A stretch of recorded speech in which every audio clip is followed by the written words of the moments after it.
Kool TV proudly presents Kentucky Christian University Baseball live from Knight Stadium in Grayson, Kentucky. Now let's head to the field at Knight Stadium for exciting Kentucky Christian University Baseball on Kool TV. And a pleasant good afternoon, actually a good morning for the next 11 minutes, and then we'll go good afternoon from a beautiful sun-drenched field here in the heart of the Parks of Grayson, Kentucky. Welcome to the pregame show as we get you set for game number 2 as Reinhardt and KCU will square things off, and we'll play the final game of the series in about 30 minutes at the conclusion of game number 2 here in this AAC matchup. Reinhardt got the win yesterday, 2-0. They pushed across 2 runs in the 4th inning. KCU had a chance to walk it off in the 9th. They left 2 runners on base and had the winning run at the plate, but could not come up with any efforts to get the W. Only 2 hits for the Knights yesterday. Reinhardt limited to only 5 on a very windy day yesterday. It's going to be windier here this afternoon. We'll take a break. We come back. We'll take a look at our starting lineups, get our keys for the game, and get you ready for first pitch. Game 2 of this 3-game series. Reinhardt and KCU coming to you after this on Kool TV. Good morning, Isabella. Hi, David. Back for your morning routine? Clark's Refresh Rewards program is something you'll flip for. Hey, Isabella. Hi, Annabelle. Donut? Don't forget the sprinkles.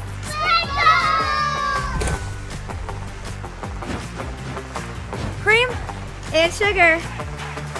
Download our app today and enjoy all of the rewards. No flipping required. Clark's Pump and Shop. Return, refresh, refuel. If you're looking for a complete discount pharmacy with old-fashioned service and excellent prices, look no more. Since 1979, Stultz Pharmacy has provided our area with the finest in pharmacy care, 24-hour emergency prescription service, free delivery, and drive-through service for prescriptions. Stultz Pharmacy continues to fill all of your expectations. They carry a nice selection of gift items. For hometown service, see the professionals at Stultz Pharmacy in Greenup. More than you expect from a pharmacy. Stultz Pharmacy. At First National Bank, we strive to make every person that walks through our doors feel like family. Because to us, you are. For over 120 years, we have lived in and served the families of Kentucky with genuine care through the good times and the bad. Come and see the difference banking with family can truly make for you at any of our 7 locations or visit our website at www.fnbgrayson.com. First National Bank, member FDIC. Kentucky Christian University is a private, nonprofit university located in the beautiful foothills of eastern Kentucky. For over a century, KCU has been transforming the hearts and minds of students through a Christ-centered academic community that is both academically rigorous and intimately personal. Begin the journey to the career of your dreams today at kcu.edu.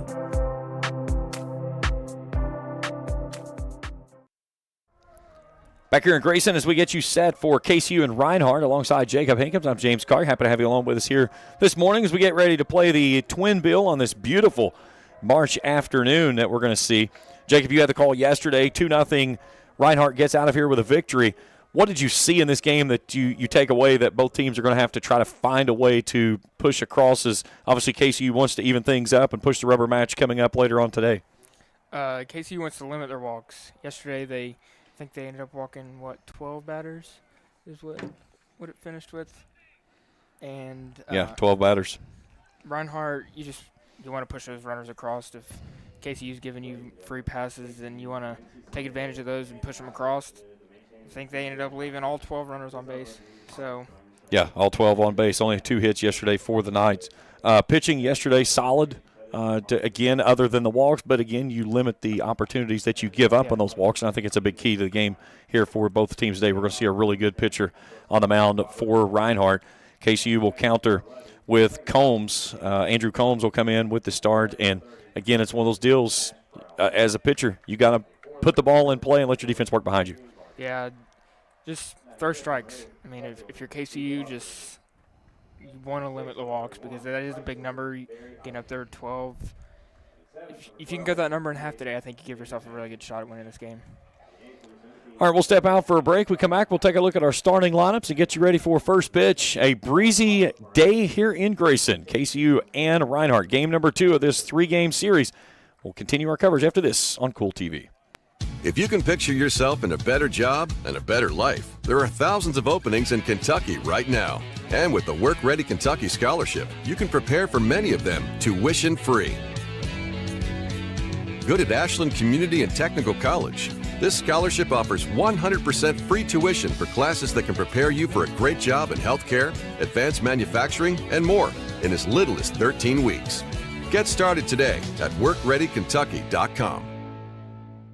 The Greenup County Public Library System is the best. Read the latest bestsellers in large print, regular print, or audio CDs. You can also check out movies or place a hold on a book on our website or call one of the library locations to place a hold.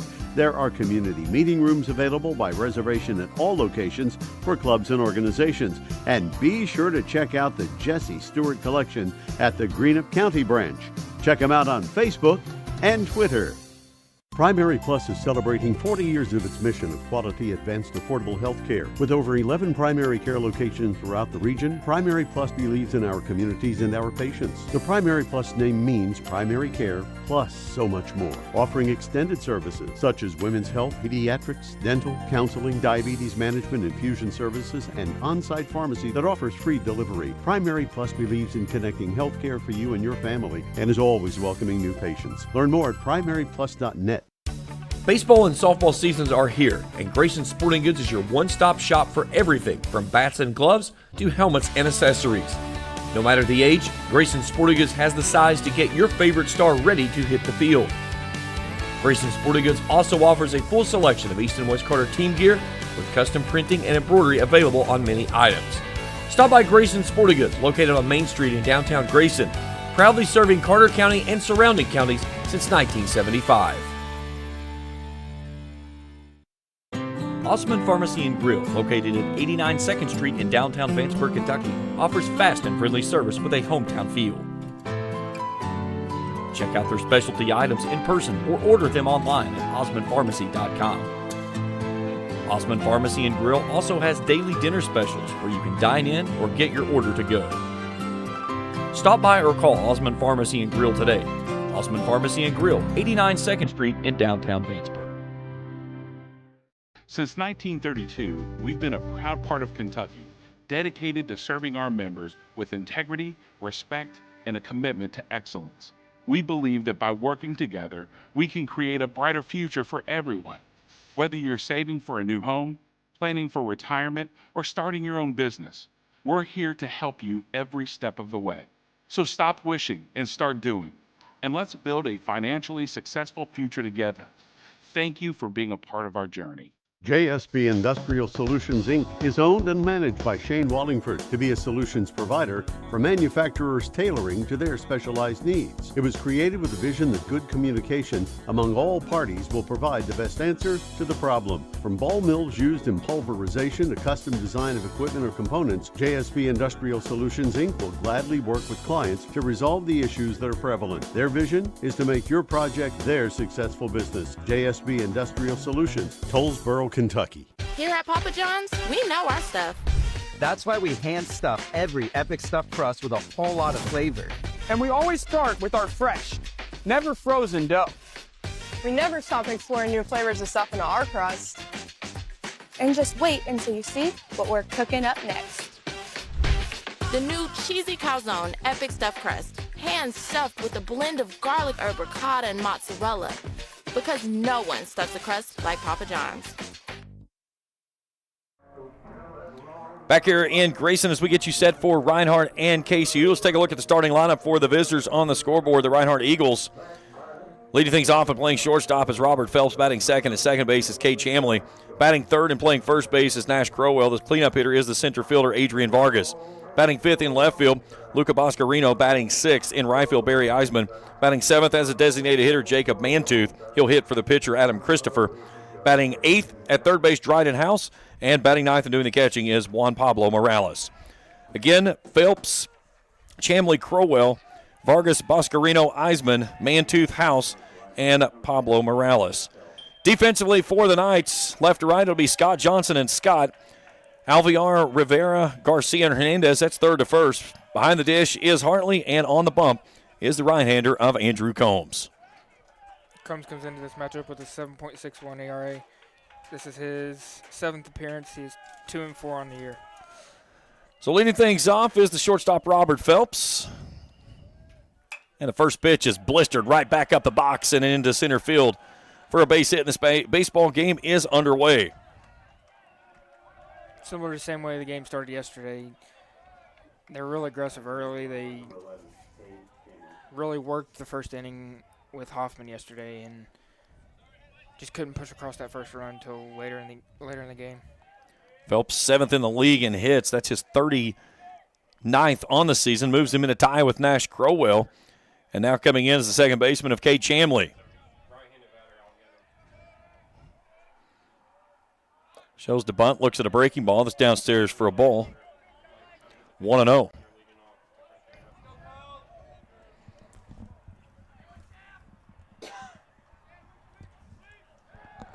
Throw back over first. Chamley batting .284 on the season.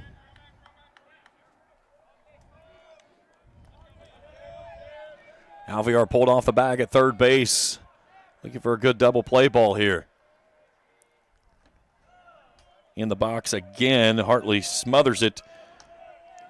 Runs a count to 2 balls and no strikes. That's where KCU really struggled yesterday. They couldn't find command of the breaking ball. And then that just set everything else off. Couldn't really locate anything. Right-hander from the belt. The 2-0. Hits the top of the zone for a called strike. 2-1. 12 o'clock first pitch. 53 degrees and a mixture of sun and clouds today. Winds 15-20 with gusts 30+. Coming out of that left field corner, blowing toward right field. The 2-1 offering. That one's upstairs, and it's 3-1.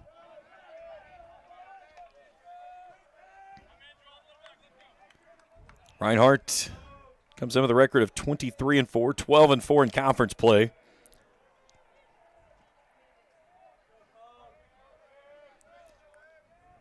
Runner going, 3-1 pitch.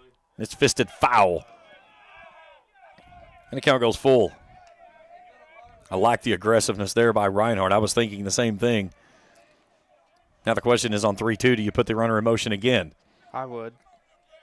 Because either it's going to be a walk or you're going to get that stolen base. Or even put the ball in play and try to take an extra bag while you can. Combs set. Runner going. Payoff pitch. And this one's lifted foul, and we'll do it again. The one interesting thing we'll talk about today at the ballpark, any foul ball that drifts toward the first base side, you can let it go.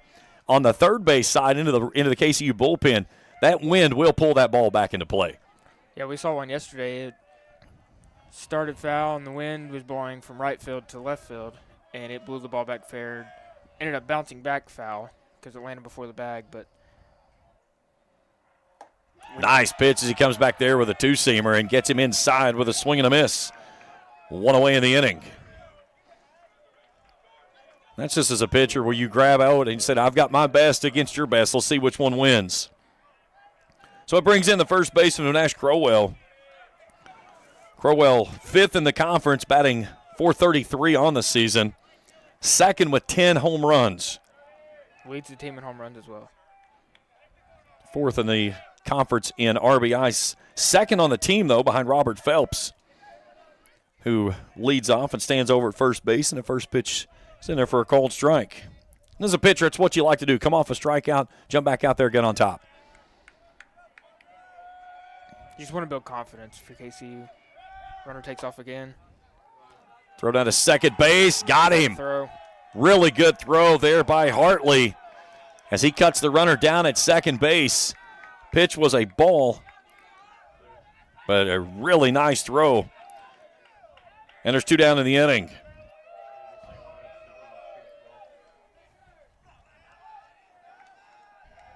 Now Combs from the windup.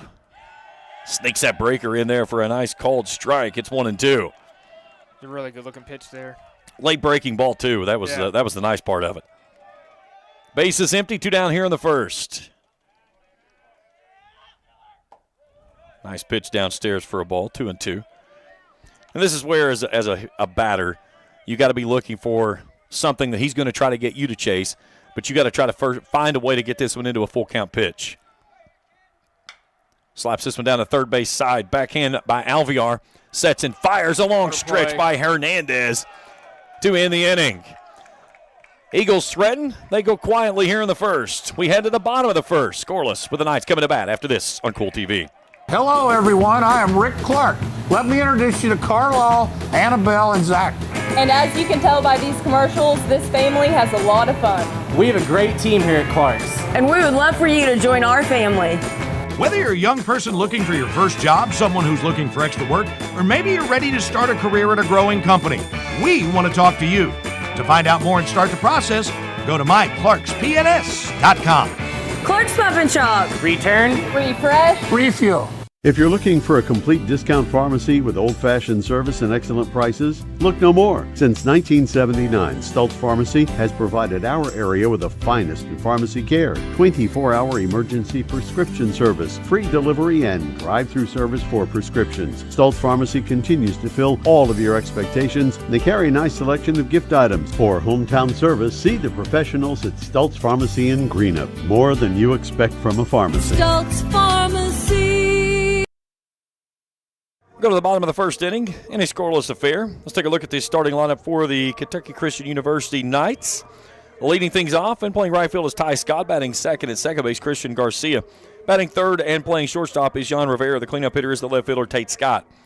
Batting fifth and playing third base, Fidel Avillar. Batting sixth at first base, Daniel Hernandez. Batting seventh as a designated hitter is Zach Lyons. Batting eighth and catching Jordan Hartley. And batting ninth and playing center field is Max Johnson. Scott, Garcia, Rivera, Scott, Alvear, Hernandez, Lyons, Hartley, and Johnson.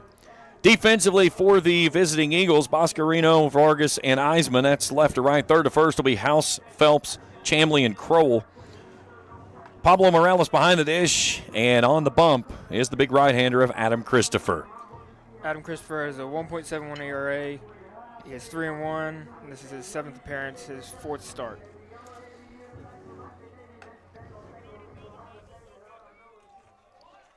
So he'll go at the top of the order of Scott, Garcia, and Rivera. Scott led off the game yesterday with a single to left field. Hometown product here. Played his high school baseball at East Carter High School. He and his twin brother playing left and right field today. So Scott will dig in. Good speed at the top of the order here for Scott. He slaps this one over toward the third baseman. House backpedals, scoops it in, a low throw, and digs it out of the dirt. Nice pick there by Kroll on the low throw from House. One pitch, one out. Really good play by House to keep his composure and not let that bobble, let the throw get away. So it brings in the second baseman of Christian Garcia. Garcia batting .309 on the season. Christopher quickly into his motion. The right-hander lets this one fly, and it's downstairs for a ball. You'll see upper 80s, may touch low 90s by the right-hander today. Long, lanky kid on the mound. Nice pitch to the outside corner for a called strike. Puts me a lot of mind at Bryson Arroyo. Has that kind of same mechanics, the way he kind of compacts himself as he comes to the plate, and then really gets downhill quickly with that lanky frame. 1-1 pitch squirted foul. 1-2.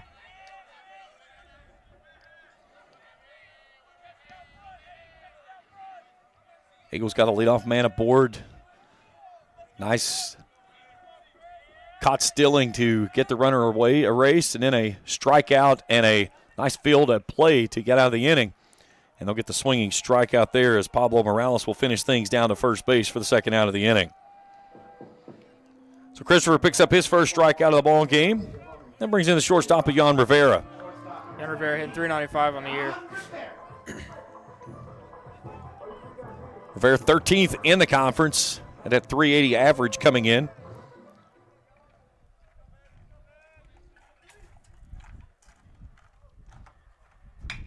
Slaps this one through the hole on the left side and a base hit. So a two-out single for Jan Rivera. And the inning continues for the Knights here in the home first. And one thing I like about what KCU's doing here early on, they're getting first pitch fastballs and they're trying to jump on them quickly, and I think that's a key element for them here this afternoon. So now Tate Scott comes in. He'll swing it from the left-handed side, playing left field today. Crowds that inner half of the plate. Rivera had a running start. He got a great jump on Christopher and took second base with ease. Scott leads the team in average, hitting .413 coming into this one. So Rivera picks up the stolen base. Comes in. That's his 11th on the season. He's 4th in the conference in that position. So a great opportunity here for the Knights. In the home first with a runner in scoring position, but 2 down. This one in the hands. Scott says, okay, I'll take it. Count goes to 1-1.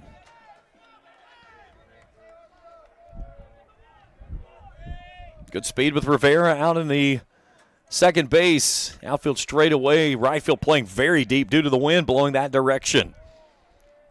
The right-hander sets and deals. A little excuse me swing there by Scott. Fouls that one away, and the count goes to 1-2 to the Knights left fielder. Alvear stands in the on-deck circle, would go next.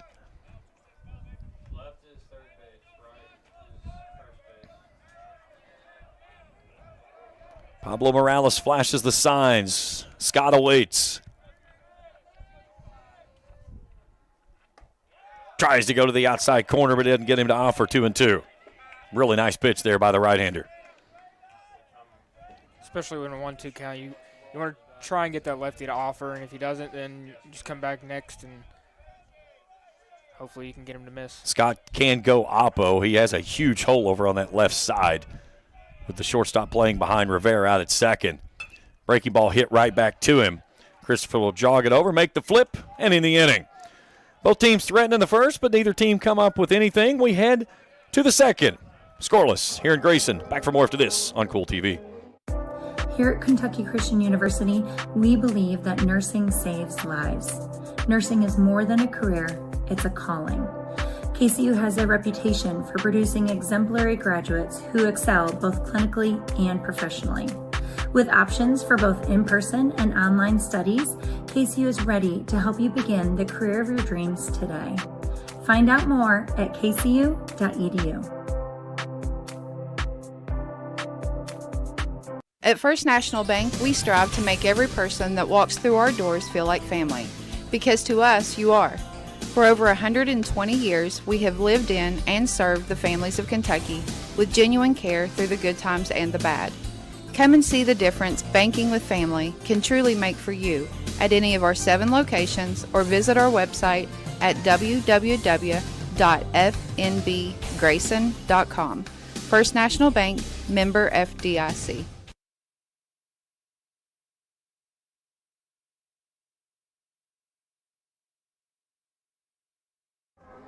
We go to the top of the second inning, scoreless. 4, 5, and 6-2 up this inning for the visiting Eagles. Vargas, Boscarino, and Eisman.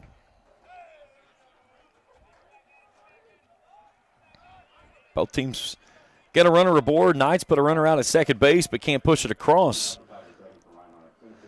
So Adrian Vargas will lead things off.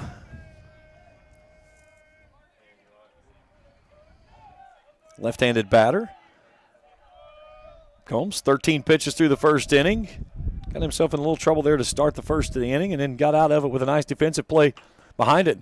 Slaps this one over to Alvear, and a third baseman with a strong throw across the diamond. 1 pitch, 1 out. Couple of nice play there by the hot corner by Alvear.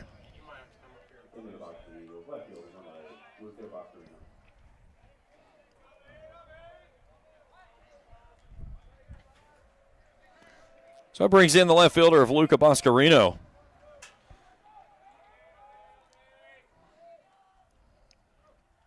Boscarino yesterday went 0 for 4, but he did score one of the 2 runs that the Eagles pushed across.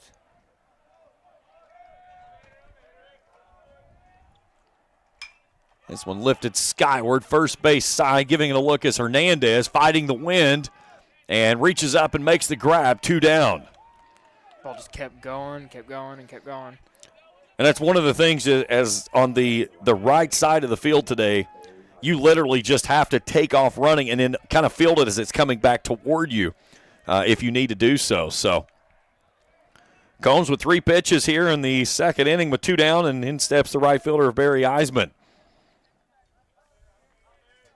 Eisman, a .358 hitter. Close stance in that left-handed side. That one gets away from Combs. 1-0. Yeah, this is big for your psyche as a pitcher, too.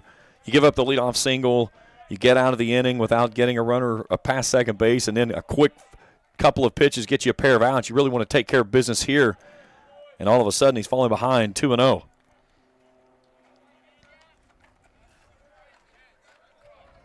Mantooth stands in the on-deck circle, would go next. 2 down, bases empty here in the second. Breezy afternoon here in Grayson. That was right down the heart. Called strike 2-1.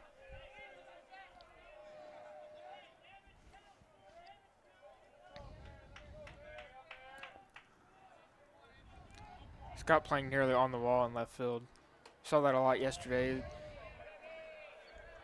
Just the power of this Eagles team, that outfield playing very deep. You're almost playing no double straight out of the gate. Just keep everything in front. 3 balls and a strike to Eisman. Fouls this one away, and we'll go full. Really good job here. That's the worst thing you want to do as a pitcher. You get through 2 batters on 3 pitches, and then you give a 2-out walk.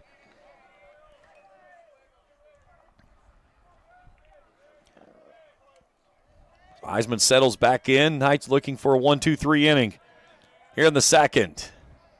The payoff pitch. Misses high and away for ball 4. And a 2-out walk given up to Eisman, and that'll keep the inning alive for Jacob Mantooth.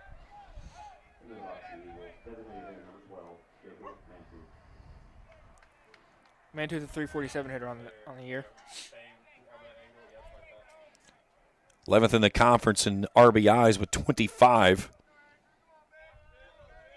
So a 2-out base runner aboard for the Eagles. And a scoreless affair here in the visiting second. Hits the outside corner with a call and strike, 0-1. Mantooth did not like that call. Just caught the outside corner. Really good framing job there by the catcher, too, pulling that in. Very short lead from Eisman over at first base. Saws him off as he flips this one over into the bullpen for a foul ball. This is where I think you gave him a little bit of an off speed. You got to bury this one away. Yeah. See if you can get him to chase here.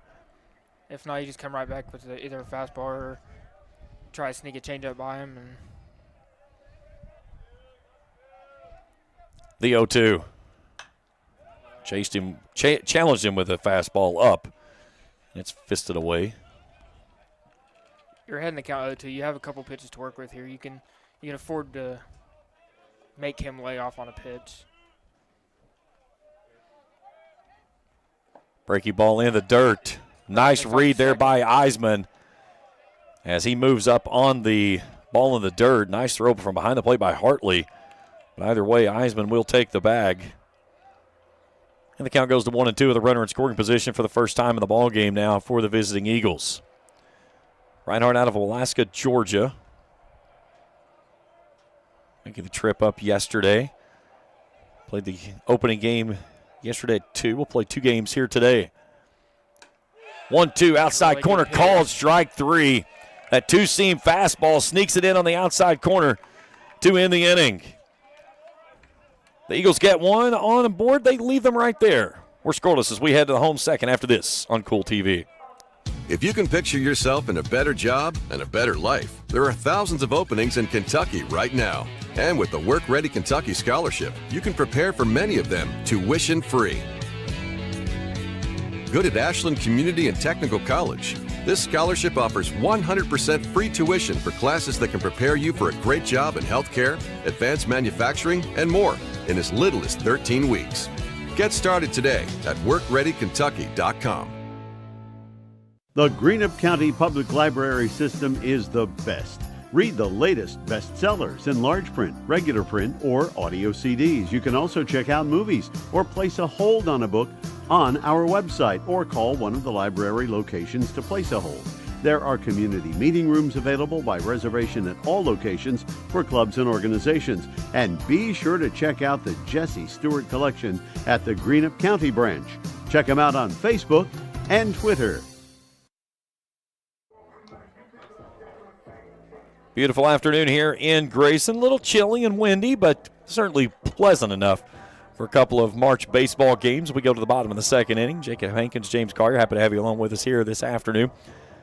Our crew this afternoon, Trey and Felicia Collier, will have the call of Game 2, followed by Game 3 at about 30 minutes at the conclusion of this contest. It'll be on our second stream, same place you found the one for today. So the fans down in Walaska, Georgia tuning in, and I'm sure the weather's probably a little better down in Walaska, Georgia than it is here in Grayson, Kentucky. But we could say this is good weather for some of the weather we've seen here in years past. Yeah, I remember last year our first series we did, it was snowing. Yes. So yeah, we'll take cool temperatures like this any time of the day. Mid-50s and wind. 5, 6, and 7 do up this inning for the Knights. Fidel Aviar will lead things off. He fouls this one away. Aviar hitting 325 on the year.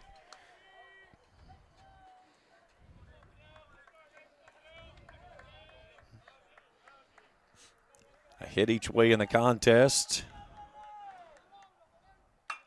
This one smacked out toward the second baseman. Chamley with a nice pick there at one down in the inning. This one looking very similar to the game yesterday with the way it started. Both teams really trying to find their footing. Both pitchers trying to see what's working, what's not.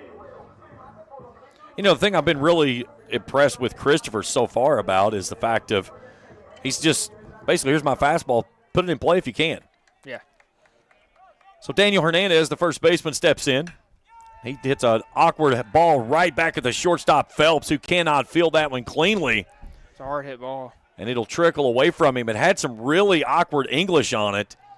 It's one of those ones where it's like, do you want to come up and attempt to catch it, or do you want to drop step and try to make the play? And I agree with the official score that that is a hit. That is a ball again. It was hard hit. It was tailing away or tailing back into him. Had that crazy English on it, and he tried to pick and couldn't do it. So a one-out base runner aboard as Hernandez gets on, and stepping in now is the designated hitter of Zach Lyons. There's a little change piece there that stays down and away for a ball. 1-1. Or 1-0, excuse me.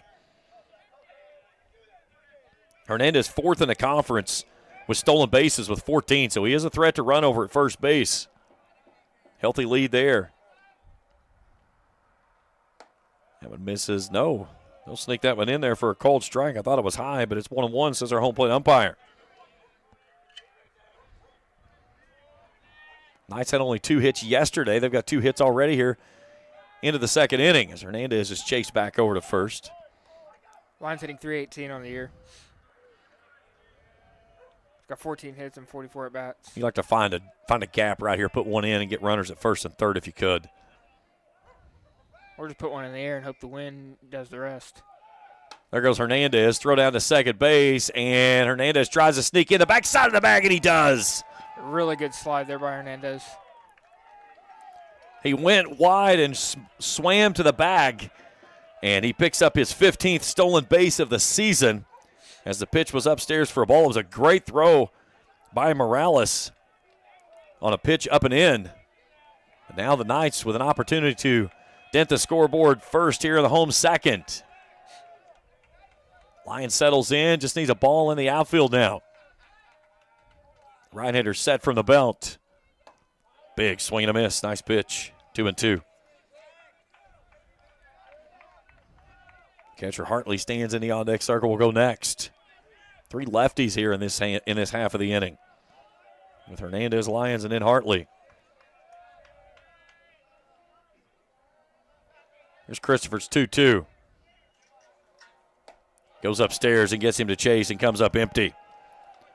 Looks like 3 straight fastballs. Just hoping, saying here, hit it if you can. Second strikeout for Christopher. So 2 down in the inning, and it brings in the catcher of Jordan Hartley.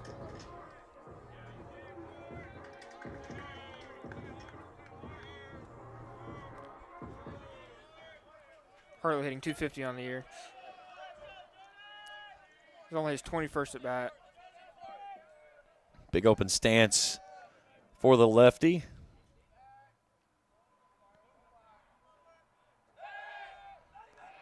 Christopher will give a quick look to Hernandez back there at second base. And that's something you get when you get a base runner like Hernandez with speed out there. You have to keep him at bay. You give him enough lead, he'll take third base on you before you get an opportunity. Outfield pretty much straight away for the big lefty. This one is hit into the airstream. And that ball is going back and is gone. Who's doing play-by-play? Sorry. Trying to get practice in, you know. Well, that's my first home run. I noticed. It's my first home run. Yeah, you get to call the game in the third inning. Remember, Okay. I'm just giving you a hard time, man. I'm just giving you a hard time. What a big swing of the bat there from Jordan Hartley as he gets it up, as you said, up in that jet stream, and the Knights pick up a big two-run blast here in the home second, and they lead this one 2-0. Ball wasn't hit too hard. It just hit hard enough to get up in the end of that jet stream. And that's the big thing with the way this field sets up because of the wind today is just get it up in the air. Yeah. Especially on balls hit. We were talking about that coming over this morning, and I said you get wind like today and you get so many balls that get out on the right side easily because of stuff like that.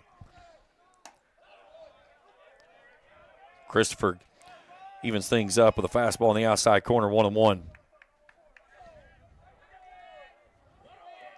So 2-out, 2-run home run from Hartley. Did he go? They're going to check him at first base. They said he did. I agree with them. 1-2. So Max Johnson trying to roll things back to the top of the order here in the 9-hole. 1-2 offering. Spikes a breaking ball down and away. 2 balls and 2 strikes.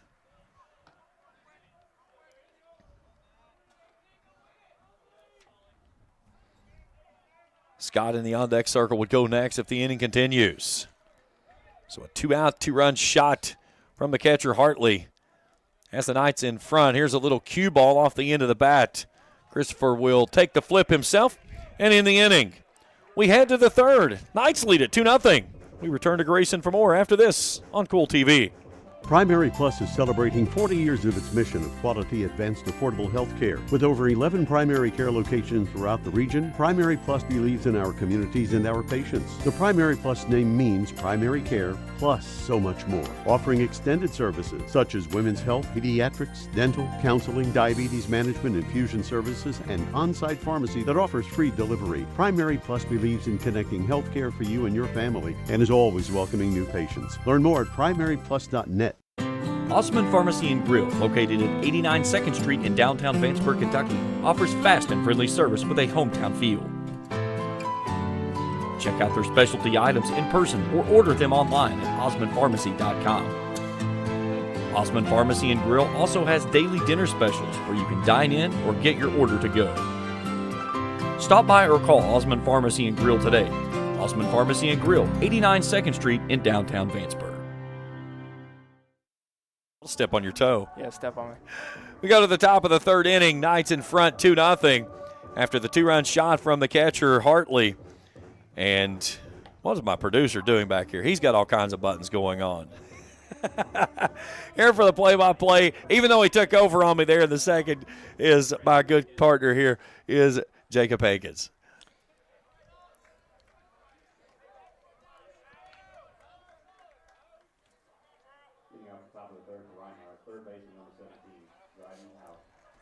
Brings in Dryden House for the Eagles.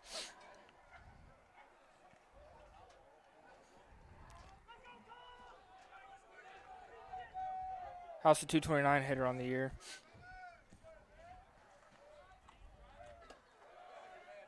This misses up for a ball.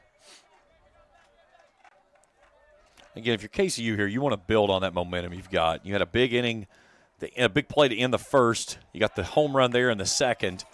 You want to continue to build on that with things the way it's running right now. Again, an opportunity here to get a much-needed win.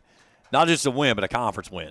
Yeah, you want to make quick work of this inning, get in and get that top of the order back up. Yeah, man, that's the thing you think about it. You produced a couple of runs on the bottom half of your Yeah. order. That's huge.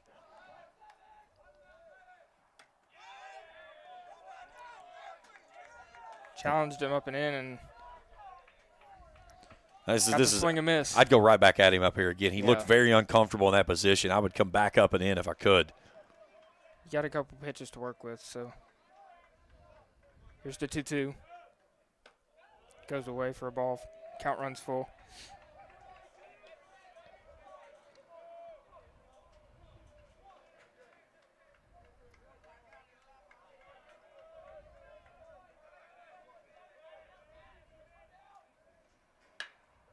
Pitch swung on, and it's going to find the right center gap. Johnson fields it and throws it in. So we have a no-out single for House. Nice leadoff single there, but to get that leadoff man aboard. Kind of just flipped his hands at it and poked it into the gap. And then, again, that's what you're trying to do. You know, you're in a full count pitch, just trying to find, even if you don't get the pitch you want, just get the bat on the ball, try to get it in play.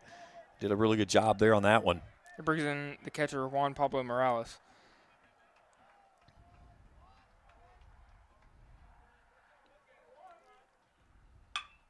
Pitch swung on past Garcia.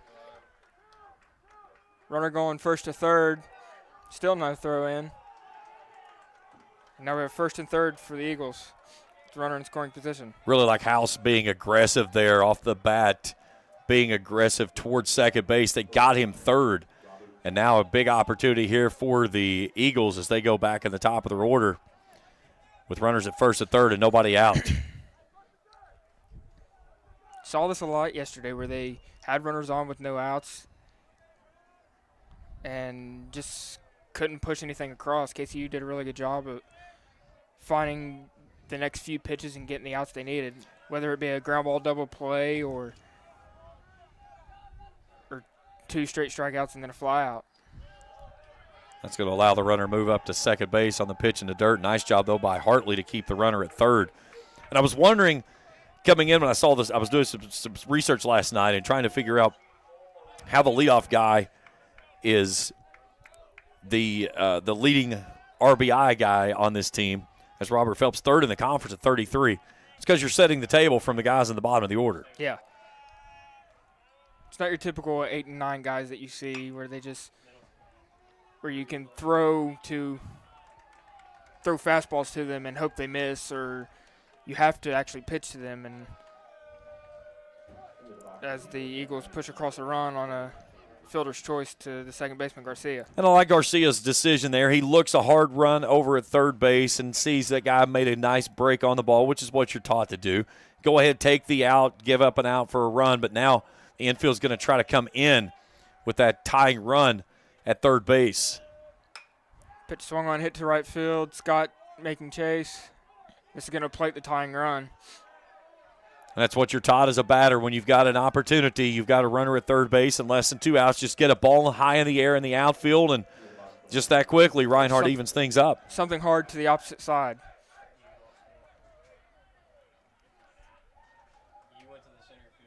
And again, how big does that ball in the dirt play out because of first and third, gets that runner to second, moves over on the ground ball, and they put it in. It also takes away that double play ball that the next pitch was. Yeah, when you hit that ground ball to second base for Garcia, you might have been able to turn it over.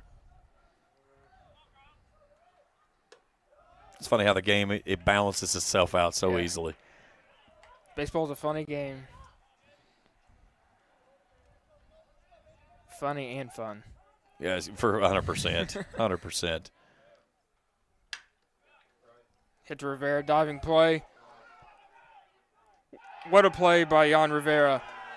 Even bigger pick there by Hernandez on the back side of that. Just very good defense there by the Knights. We head to the bottom of the third when we return after this on Kool TV. JSB Industrial Solutions, Inc. is owned and managed by Shane Wallingford to be a solutions provider for manufacturers tailoring to their specialized needs. It was created with a vision that good communication among all parties will provide the best answer to the problem. From ball mills used in pulverization to custom design of equipment or components, JSB Industrial Solutions, Inc. will gladly work with clients to resolve the issues that are prevalent. Their vision is to make your project their successful business. JSB Industrial Solutions, Tollsboro, Kentucky. Since 1932, we've been a proud part of Kentucky, dedicated to serving our members with integrity, respect, and a commitment to excellence. We believe that by working together, we can create a brighter future for everyone. Whether you're saving for a new home, planning for retirement, or starting your own business, we're here to help you every step of the way. So stop wishing and start doing. And let's build a financially successful future together. Thank you for being a part of our journey.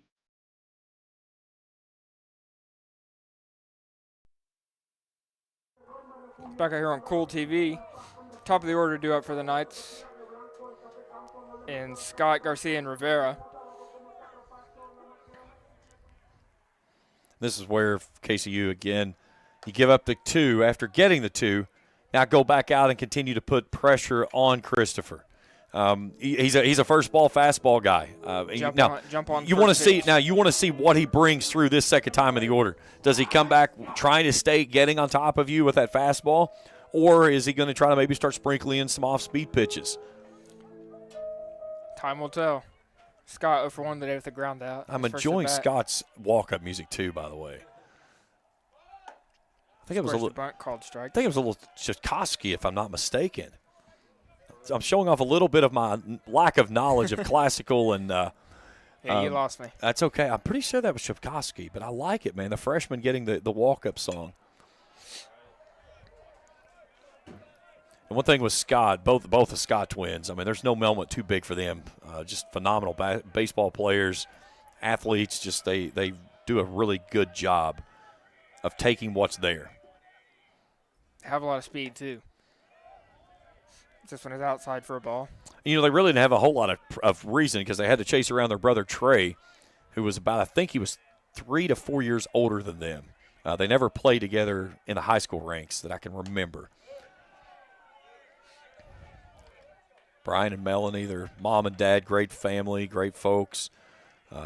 Brian and I knew him. We coached his oldest son and my son Trey. They actually played baseball together. We coached together in the younger ranks. Falling behind 0-2, Scott did a really good job at running this count full and getting ahead. And you want to get him on base because he's got a lot of speed. He does a lot of good things from that top of the order.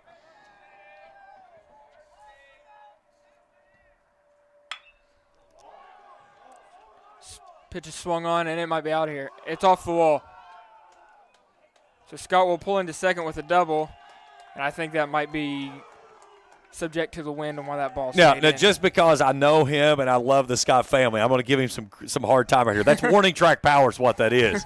He needs to get in the weight room this week and finish that one up. No, that one was totally – if that's not a windy day like it is today, that ball was out of here. But he got a good swing on that pitch there. But a great answer for KCU here. You get your leadoff man aboard, nobody out. Now do you go a little small ball here, try to find a way to manufacture a run? Possibly, especially with the speed of Garcia. Maybe try to sneak down a bunt. Especially with the first baseman playing all the way back. Just try to push one and see if you can outrun it and beat the pitcher to a spot. Again, if you're trying to bunt this one down, you want to try to get it up the third base line, take away that throw of anything being able to go toward the third base side. Like living with a little bit of edge. Perfect bunt. Yep. Scott could possibly come home. I thought the first baseman pulled off the bag, but yeah, it looked like he pulled, but it was a good stretch. Yeah. But it looked like he pulled off just a tad early. But the good thing is that the sacrifice is complete. Now you've got the go-ahead run 90 feet away.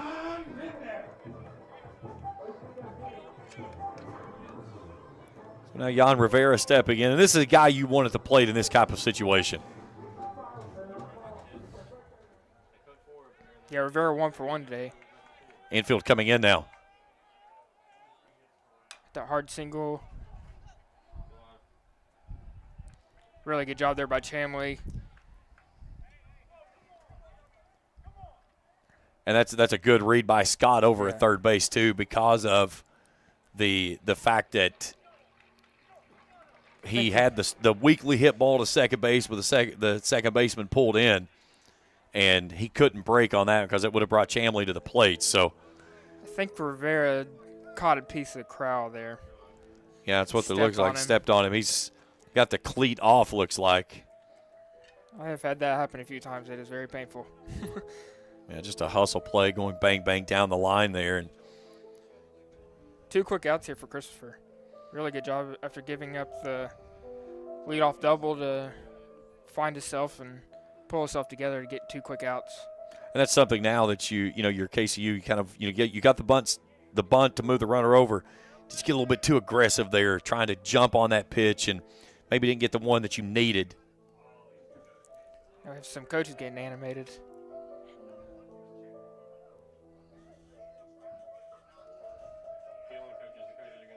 We got 2. Yeah, these coaches are getting animated out here and thinking that their first baseman took a kind of a cheap shot there on the plate. I can't comment on it because I was where I'm standing. I did not see down that direction. I was watching the runner at third. So, but certainly Reinhardt thinking that there was a little bit extra to it. And our home plate umpire is walking around telling everybody, let's settle down. Scott with a chance to knock his brother in here. That'd be something, playing with your brother. Oh, yeah. I mean, they've been doing it for how long? And we just got warnings to both benches.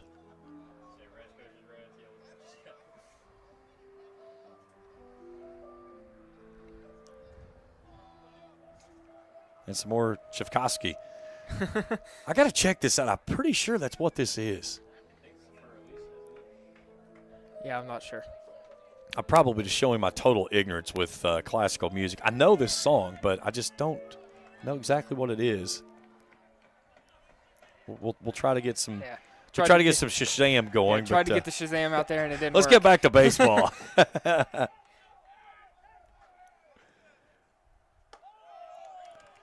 So runner on third, 2 outs. Now you're ahead in the count. This is where you got to look to barrel a ball up right here. You got a big hole on that left side there. Try to send the ball the other way. Let it get deep in the box.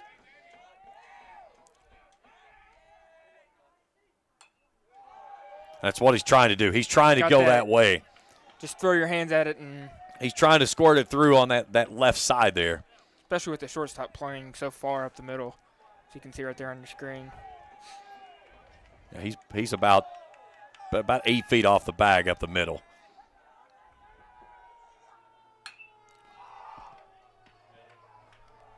Vargas camping under the ball and makes the play.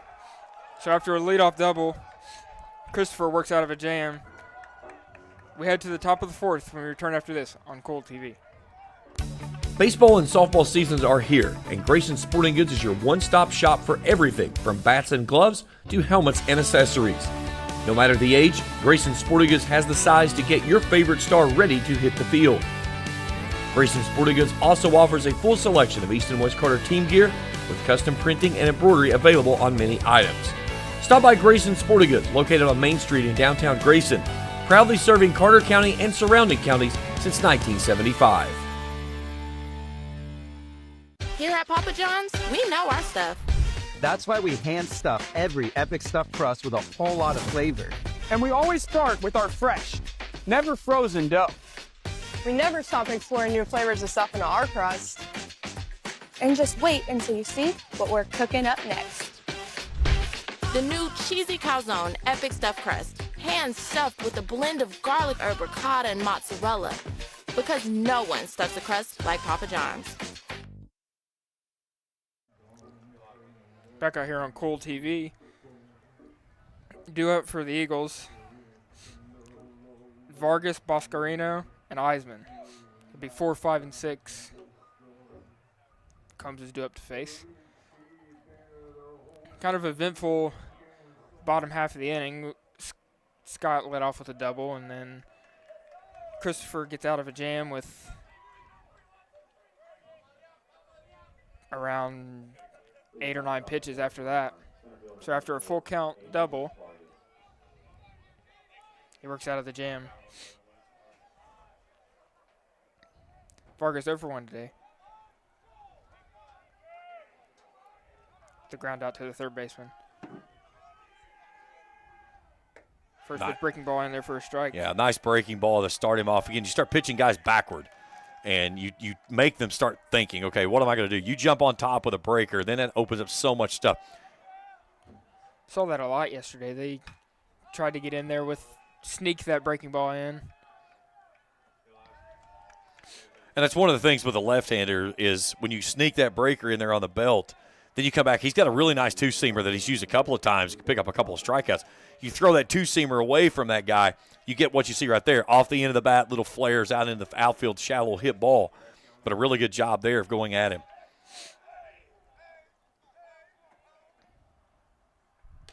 Another first pitch breaking ball. This one does not find the zone for a ball. Quick check of March Madness. Purdue currently leading McNeese 30-14. After McNeese got the nice win in the first round. Like that McNeese team manager walks around with the boom box. box. Yeah, the boom box. The cheerleaders have printed socks with his face on them. That's awesome. Gotta love March. Yeah, if you don't know what we're talking about, do yourself a favor. Pull up Google and type in McNeese. Not McNeese State, McNeese. They're out of Louisiana, I believe. And they have their manager, and he has the 1980s boom box. And, I mean, DJ Jazzy Jeff would just relic it. Thing takes probably like 10 D-cell batteries. Costs $87.50 to turn it on. It runs for about 3 hours.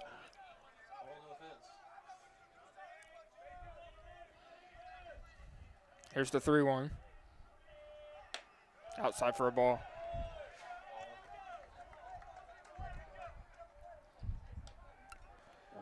So Boscarino walks with 1 out. And that brings in Eisman, the right fielder, who walked his last at bat. Yeah, this was on a 2-out walk when he came in his back in that inning.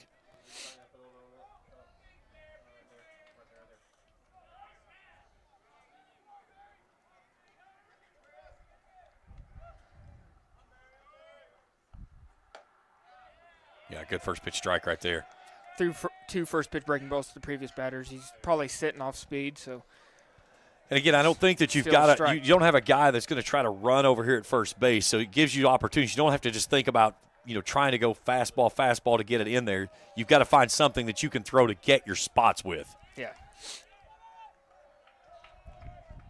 And again, he's got a good enough arm from behind the dish that you can throw. If they do try to go a delayed steal or something like that, you've still got an opportunity there to be able to make a throw to second base.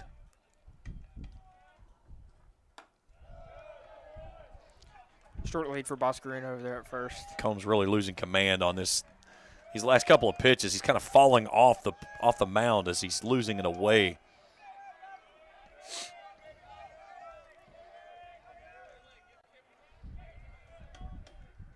Here's the 2-1. Upstairs for a ball. It's been away. Everything is missed up and away. And that's the one thing he struggled with on the lefties is a lot of those away. And got some action down in the bullpen for the Knights.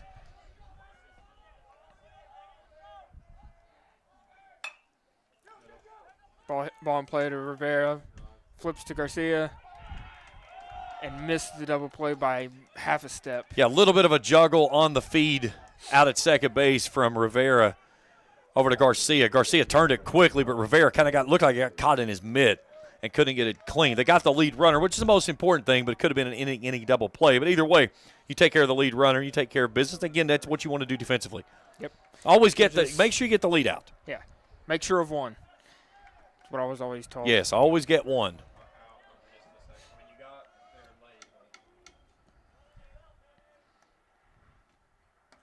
Another first pitch breaking ball, and he steals a strike. The catcher squirts away. Really like that pitch there. Low in the zone, right at the knees. Again, if you do get a swing on that, it's just you're going to drive it in the ground. Yeah. Ground ball pitches. That's what you're looking for today. in this area. You got to keep the ball down in the zone. Back to that breaking ball. Now, I come back with a changeup right here. He was so far out in front of that ball. I mean, he just about missed it. He got it so quick. You come back here with a changeup. Or maybe go right back to the breaking ball again. Either that or expand the zone and go upstairs with a fastball.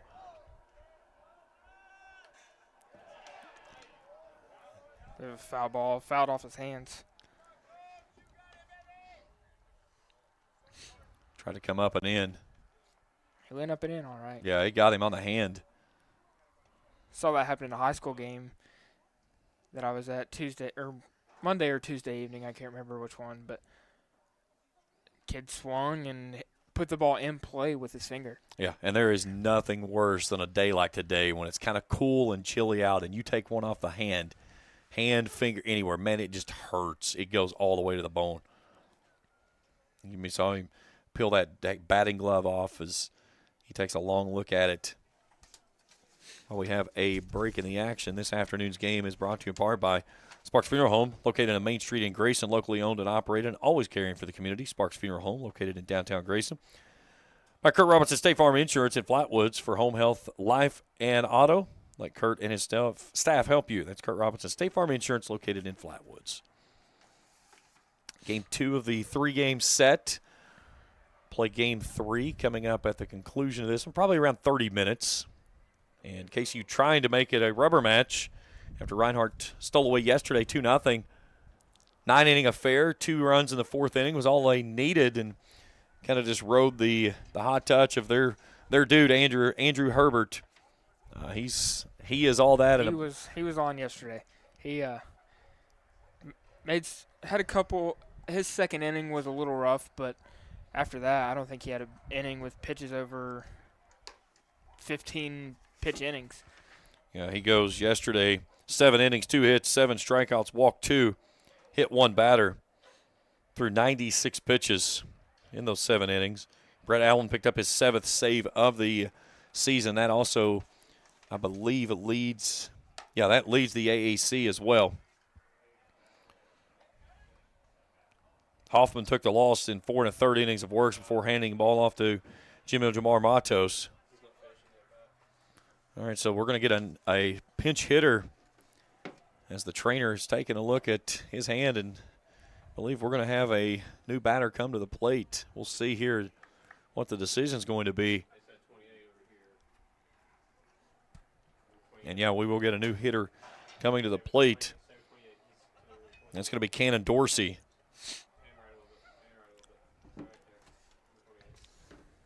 A 500 hitter on the season, 1 for 2. So he will assume a 0-2 count at the plate.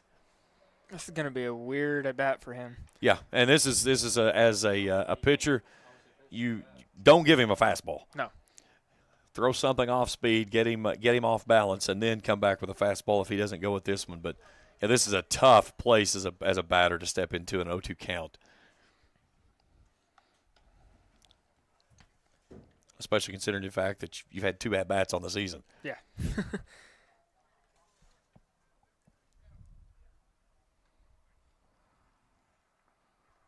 So runner at first base, 2 down in the frame, even at 2 here in the 4th. I believe Reinhardt has a pitch comm. They have like the wristbands on, and instead of the signals. They've got the kind of the watches on. I see a lot of colleges going to those systems now. I like the systems. KCU looks like they've got the earpiece, I believe, for the catcher. All right, back to action we go. Combs the 0-2. Breaking ball in the dirt. It's going to almost bounce out of play. Just catches the top of the netting. Runner advances to second on the wild pitch. And again, this is where now Combs, okay, you've given him a pitch. Now pull one back, fire a fastball, and see what he can do with it. Come at him. So here it is, hit it. Yeah, here it is, hit it. Use that 2-seam fastball. Don't let him get it turned to where he can get it over into the right field side in that wind. Try to stay outer third if you can. Yeah, down and away here. Up and in. He used the 2-seamer, but he missed his spot. Count runs to 2-2. Hartley wanted it down and away, and he came up and in with it.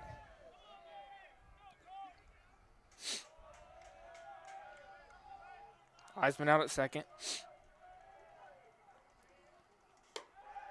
Another fastball outside. And that's where he just tried to Count overthrow runs it. Yeah.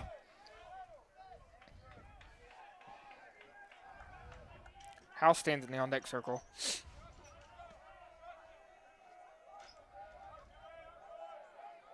Singled on his last at-bat.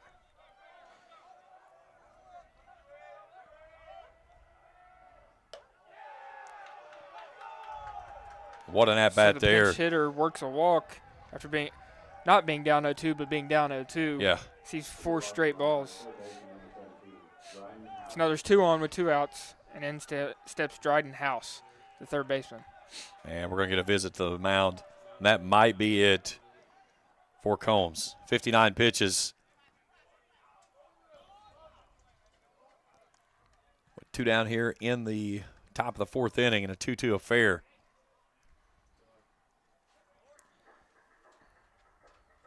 If I were KCU, I'd probably let him go maybe one more, see if he can get this third out and turn the top of the order over to the next guy out of the pen. Yeah, and it's the thing is when you go to your bullpen, it's always better if you can go in a full inning where you don't have to bring a guy in, let him throw one pitch and go sit down. Yeah. He's been over there warming up. You want to try to bring him in, warm, and let him continue that. And he's given his pitching coach at least enough to convince him for one more hitter. Now, this is something, too, where your KCU, you got to be careful. Don't make this a big inning. You've had the opportunity here. You had an 0-2 count with 2 down. That's 2 two-out walks in this ballgame.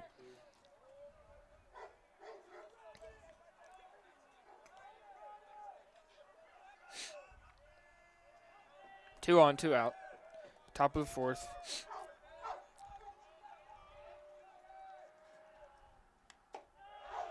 Nice pitch, but low. Another first pitch breaking ball. They did that a lot yesterday, too. You pitch a lot of guys backward. Again, when you don't have overpowering stuff, you got to use the off-speed pitch to set up what you want. Especially with a power team like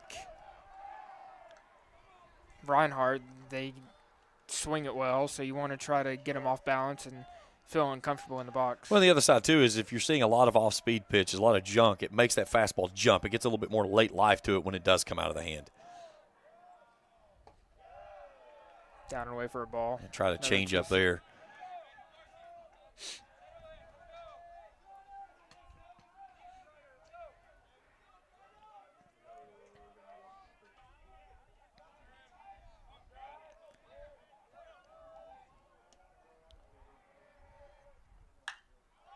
Ball's hit in the air. Garcia calling everybody off, and he makes the catch barely.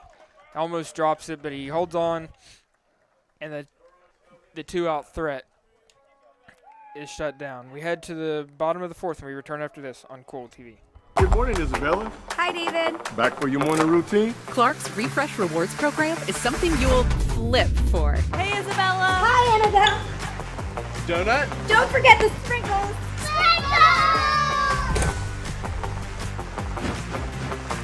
Cream and sugar. Download our app today and enjoy all of the rewards. No flipping required. Clark's Pump and Shop. Return, refresh, refuel. If you're looking for a complete discount pharmacy with old-fashioned service and excellent prices, look no more. Since 1979, Stultz Pharmacy has provided our area with the finest in pharmacy care, 24-hour emergency prescription service, free delivery, and drive-through service for prescriptions. Stultz Pharmacy continues to fill all of your expectations. They carry a nice selection of gift items. For hometown service, see the professionals at Stultz Pharmacy in Greenup. More than you expect from a pharmacy. Stultz Pharmacy. Back out here on Kool TV. The due up for the Knights, it's 5, 6, and 7. Leading off will be Fidel Alvear. He's 0 for 1 today. Not a pretty top of the 4th inning there for the Knights, but they found a way. They did find a way. They two runners on and did a really good job at finding a way to get out of that inning, especially getting the 2 quick outs and then the 2 runners on. And the big thing there for Combs, you get the visit from the pitching coach. You go out, you find an out. That's it. That's it. Yeah. Now, that's what you're trying to do. Now, the question is, I would say that's probably his day. Yeah, he's probably finished. Because you're going back in the top of the order and you come back in the 5th, and they've seen you twice. And now you switch some stuff up and trying to start to see what you can do. A lot of it's going to have to do with what the Knights can do here. You pop in 2, 3, 4 runs, get you a little bit of a spot of a cushion. Maybe you can stretch another inning out of him. Pitch misses outside for a ball. Not a lot of what we've seen from Christopher starting first pitch, big slider right there. He's been a lot of first pitch fastball. Yeah, that pitch right there, and that's a deadly pitch right at the knees. Not much you can do with that. Just 87, 88. That one shows 84. Was on the radar gun. They told us high to mid 80s much of the ball game. But I think this is something that KCU this time through. Got to be patient on him. Make him work. You get ahead of him, make him work in the count. Yeah, he's at 40 pitches, so if you can make him work, as Alvear finds a gap out in left center field, he's going to round first and pull into second with a leadoff double. Second leadoff double for the Knights. And that's what you do by getting the patience in the count. You find the pitch that you can get, and then he misses with a fastball over the heart of the plate, and you turn it around for a double. Saw this last inning, I believe.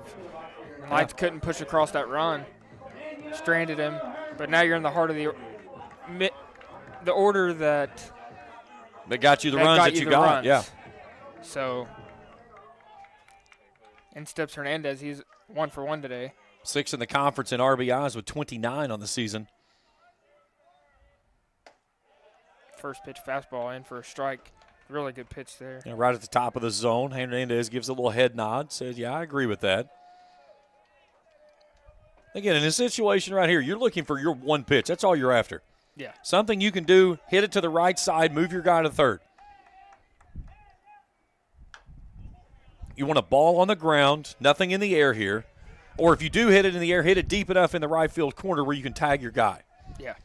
And maybe if you get it deep enough in the right field corner, it sneaks out with this wind. Yeah.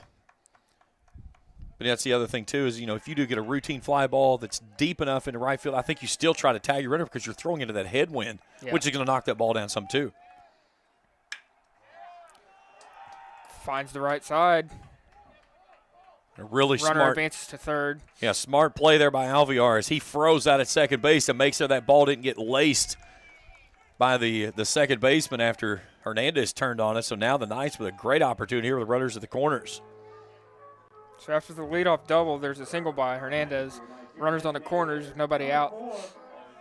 6th hit of the ball game. I think I've heard that before.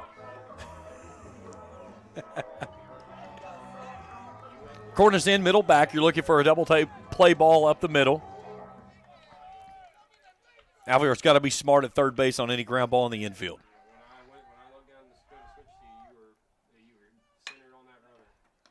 Line to the second baseman, Chamley. Alvear gets back. And Chanley's right. He probably should have gone to first base on that one. He had Hernandez dead to rights over at first. He froze him when he did. His leg kind of buckled on him. And if he turns and comes to first base, I think they get the double play. And steps the catcher, Jordan Hartley. He hit that big fly to give the Knights a 2-0 lead back in the bottom of the second inning. Hey, can I call this one if he hits a big fly? Yeah, you got this one. I won't take this one from you. Listen, I got excited. I love it, man. I love the excitement. Really good pitch there. Swing and miss.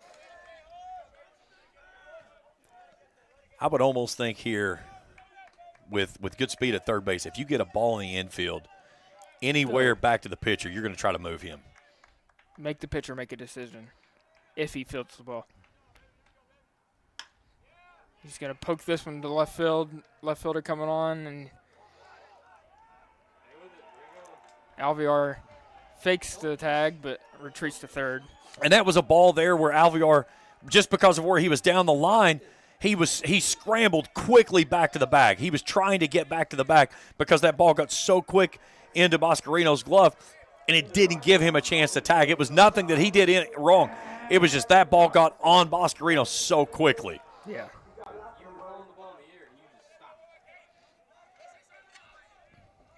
In steps Max Johnson. He is 0 for 1 today. Looking to turn to the top of the order. Runner takes off for second, throw down. It's not in time. Hernandez steals his second stolen base of the day. I was thinking the same thing there. You got to try to put some pressure on this guy. Get a runner there. You've got good pressure with Hernandez with his speed there at first base, but now this is where Johnson's got to. You got to just find some grass. You got to find something here because a base hit gives you 2.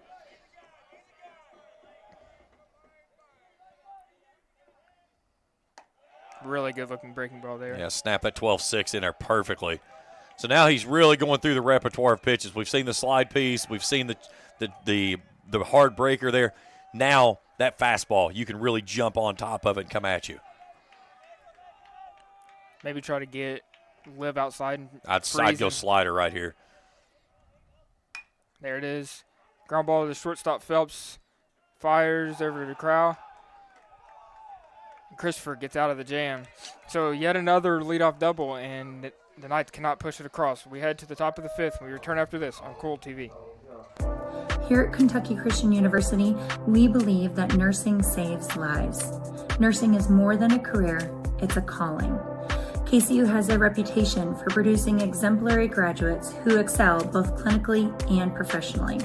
With options for both in-person and online studies, KCU is ready to help you begin the career of your dreams today. Find out more at kcu.edu. At First National Bank, we strive to make every person that walks through our doors feel like family. Because to us, you are.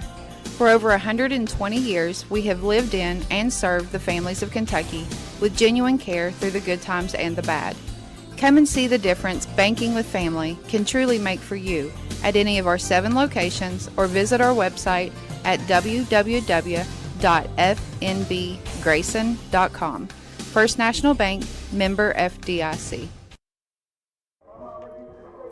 Back out here on Kool TV. So another inning where the Knights get the leadoff runner on in scoring position and they can't push across that run. I think at some point you have to figure out a way, maybe play a little small ball again and just find a way to push across that extra run. Yeah, back-to-back innings with leadoff doubles and you leave the runner at third base, and that's a tough thing to do. In that inning it was 2 – you had a couple of really hard hit balls. That one to left field, Boscarino made a great play on it. And Alvear was at third. It was just because he was down the line. He had just taken his secondary lead, and there was really nothing else he could do. But he did exactly what he had to do. I mean, he got back to the bag, and Boscarino uncorked it quickly and got it in. I mean, he was dead to right if they tried to score him in there. So just that's the part of the game that you're up against. But you got to find a way in those situations. You got to squirt at least 1 or 2 of those across. Especially with it kills me when you get leadoff runner on, especially in the scoring position, you can't push it across. Yeah, that's a tough pill to swallow. 9 in the top this inning for the Eagles. This one fouled off down the third baseline. Looking up at those flags hanging over top of the football field. Man, they are just straight. They've been pretty much straight out the entire afternoon, and they're going to be there all day. That's how it is here in Grayson. Left to right wind, and majority of the time cold. Love that pitch location right there. Comes right in under the hands and freezes him for the called strike. That's a beautiful pitch there. Now there you can see that's the flag that's down underneath the scoreboard, and you can see what that's doing at field level. Now the flags that's over top of the football field, they make that one right there look like a windsock. It's just like nothing. In steps the shortstop, Robert Phelps. He's 1 for 2 today. Finds his own for a called strike. And I think that's what he's got to do here is he's got to continue to use that fastball to get on top, which makes his breakers and those off-speed pitches a little bit better. He's got to find the changeup, I think, more here in this third time through. Breaking ball in the dirt for a ball. Evens the count at 1-1. He's got that really hard break to it on that breaker right there, too. Late. Yeah. Doesn't break until it's too late to almost make an adjustment.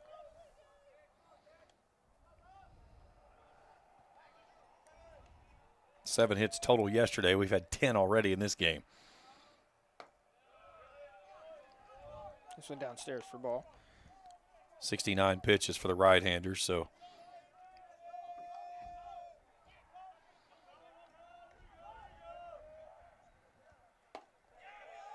This one just misses. Not really sure where it missed.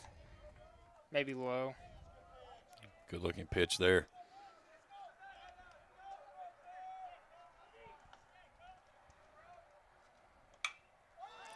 Ball's popped straight up. Catcher throws his mask. And it hits foul.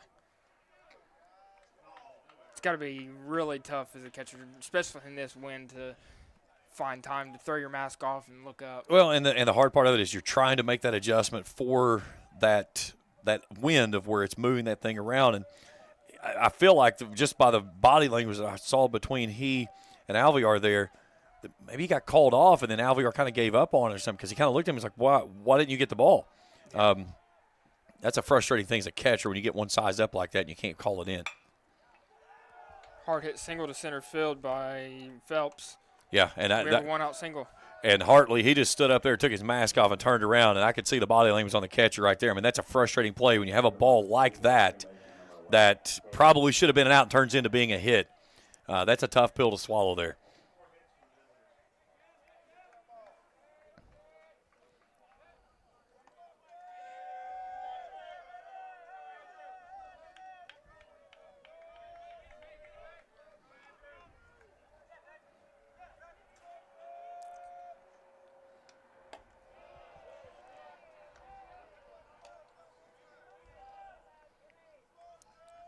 Phelps getting a pretty sizable lead over there at first.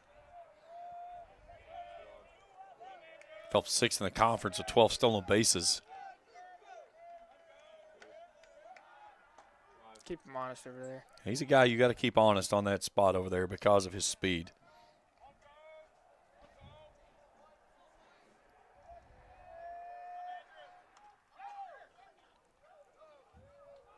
Another pickoff attempt. Now, the key is a pitcher, you can't lose your focus and allow your focus to get to the runner and lose focus of the batter.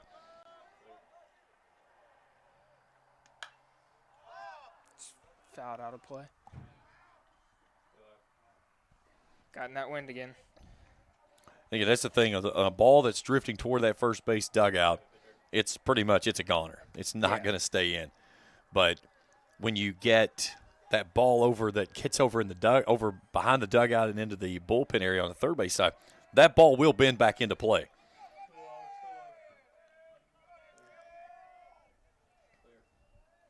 The 1-1 swung on, fouled out of play. Counts 1-2.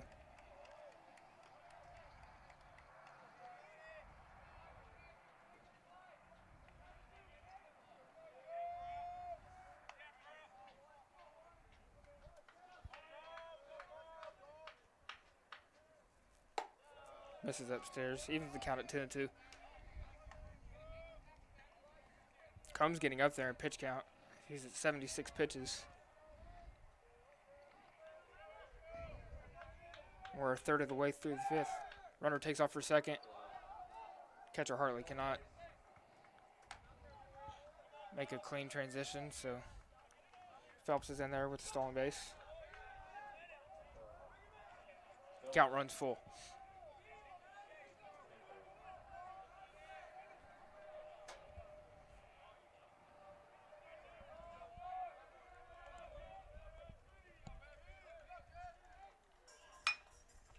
Ball hit to the shortstop, Rivera. Fields it, fires, and makes the play. But you get that runner you advance the runner over to third base. So he did his job and should receive a handful of high fives.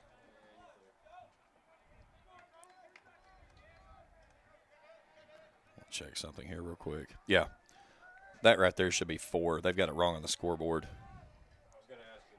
Yeah.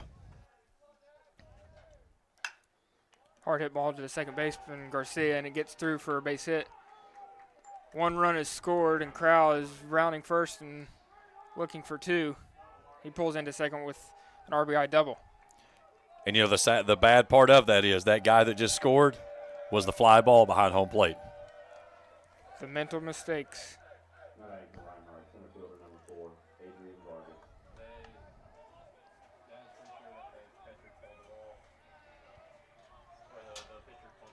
Really hard hit ball there. Yeah, he smoked that one. I mean, that was Garcia just tried to break down and knock that one down and play the hop off the dirt and just could not get to it.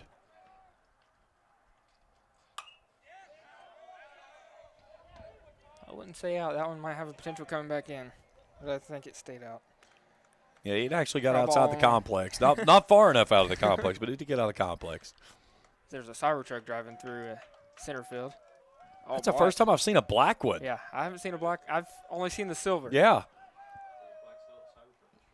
Is that like the stealth version? I think they're all stealth. You can't even hear them run. It's crazy. I'm not a fan of the Cybertruck. See, I like them. Well, you'll see plenty of them in Lexington when we go down here this week. There's always one hanging downtown by the Ruth Chris restaurant. Or Jeff Ruby's is what it is, Jeff Ruby. There's usually one sitting right there every night when we leave from Rupp and we go back toward the hotel. There's always one sitting outside. I remember last year, Kent and Dickey were like, what is that thing? Yeah, it's Cybertruck. The thing drives itself.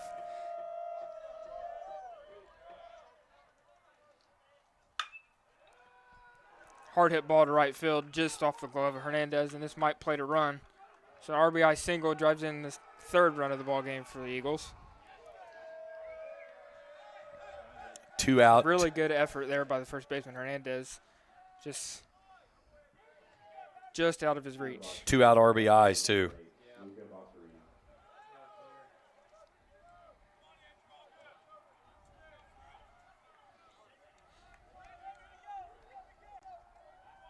So Vargas reaches with a single.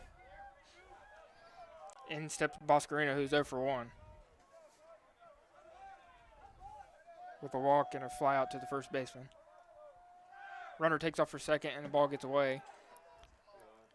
He stole that pitch. That was on the pitcher. I mean, he had a running jump. Combs never even turned and looked toward him. And that's where you talk about losing focus.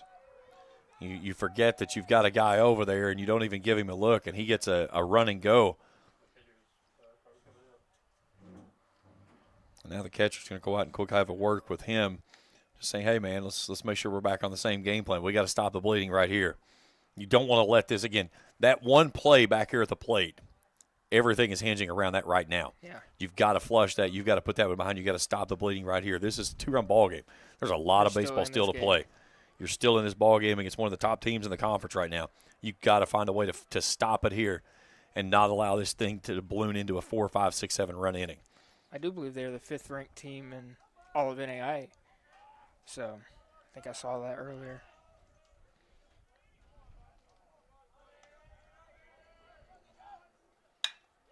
It's another hard hit ball to the left center. It's going to get down for a base hit. Vargas comes in to score. There's an RBI single by Boscarino. So 3 2-out RBIs, and that's going to be it for Mr. Combs.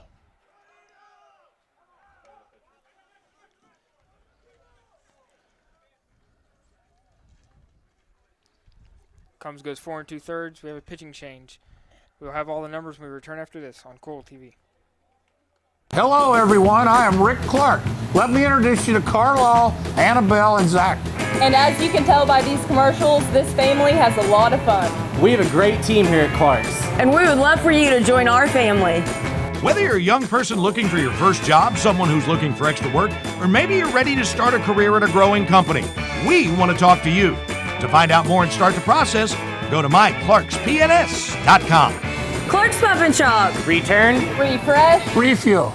If you're looking for a complete discount pharmacy with old-fashioned service and excellent prices, look no more. Since 1979, Stultz Pharmacy has provided our area with the finest in pharmacy care, 24-hour emergency prescription service, free delivery, and drive-through service for prescriptions. Stultz Pharmacy continues to fill all of your expectations. They carry a nice selection of gift items. For hometown service, see the professionals at Stultz Pharmacy in Greenup. More than you expect from a pharmacy. Stultz Pharmacy. Come back in, set the score. Back out here on Kool TV, 5-2 with the call to the bullpen. In steps Ryan Farr for the Knights. 5th appearance on the season. Comes in with a 7.56 ERA. He's worked 8 1/3 innings of work, 9 hits, 11 runs, 7 earned. Striking out 7, walking 12. Opponent's batting average at .281 on the season. Does not have a record to speak of. He's going to inherit a runner at first base with 2 down in the frame after 3 consecutive 2-out RBI hits for this visiting Eagles team. Has played at a 3-run inning for the moment. They lead it by 3.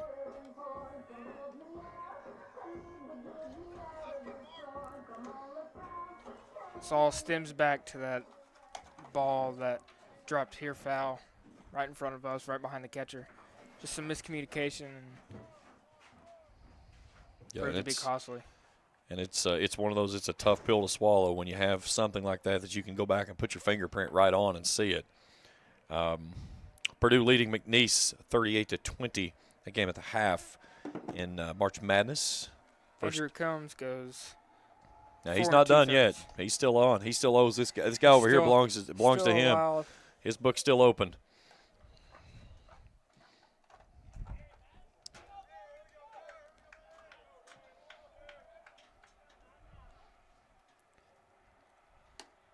I thought he battled well to get himself into this 5th inning, and then you could really tell he kind of lost command of some of his pitches. Farr will face 6, 7, and 8 if he cannot record an out. In steps Barry Eisman, the right fielder. He's 0 for 1. Pitches away for a ball, 1-0.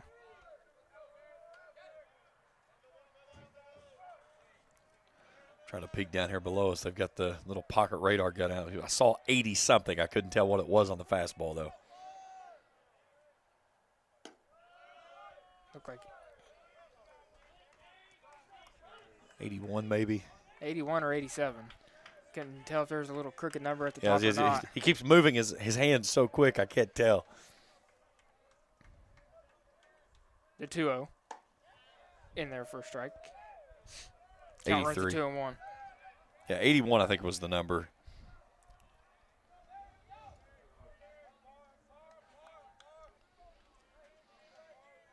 Boscarina not a very big lead over there at first. This one is out and away for ball 3. Count runs to 3-1.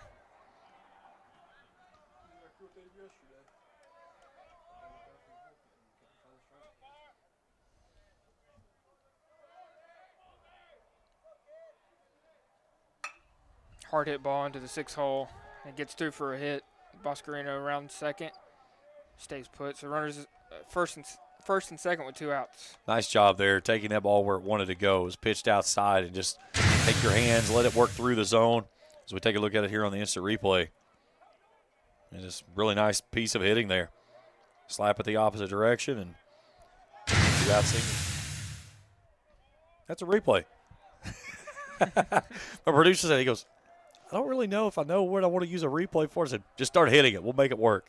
Yeah, we'll find a way to get it in. This one outside, and runners will advance on the wild pitch.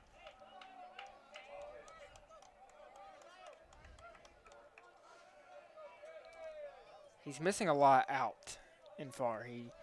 Yeah, everything has been up and away for the most part.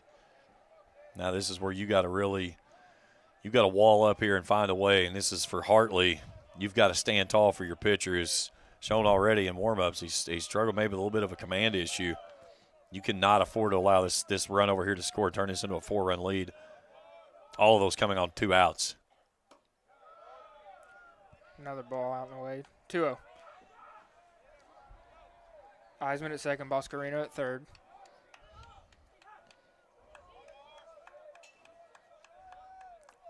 Dorsey at the plate. That's a balk. Yeah, they just balked him. So run will score on the balk. Never comes set.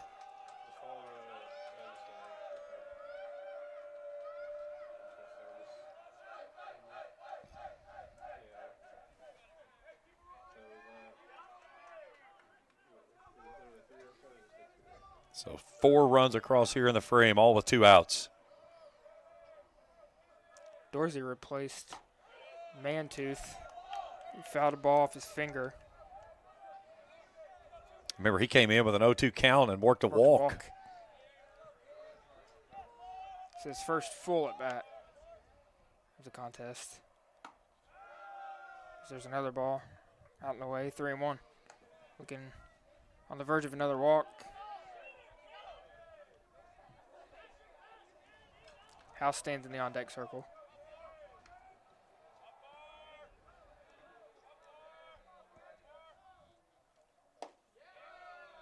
(3-1) just misses for ball 4. So another 2-out base runner for the Eagles. And in steps Dryden House, who's 1 for 2. Now you got runners at the corners with 2 outs. This is a big decision for KCU of what do you want to do. You don't have a lot of speed standing over at third for Reinhardt, so you have to be concerned about, if you do try to go first and third here. Runner takes off, and they're going to take the out if they can get it. Throw down, and he drops the ball. Yeah, ball kicks out of the hands of Rivera. And a really good throw there by Hartley. Just Rivera couldn't squeeze it. You had Eisman kind of just sitting idle over there at third base, and if he broke as soon as that ball went through on the throw, he's probably got an easy plate or trip to the plate there.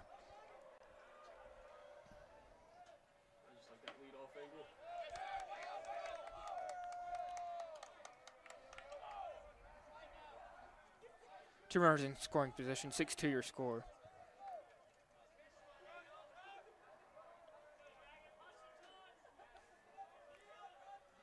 Far with the 0-2. Just misses outside for a ball. Leaves the count to 1-2.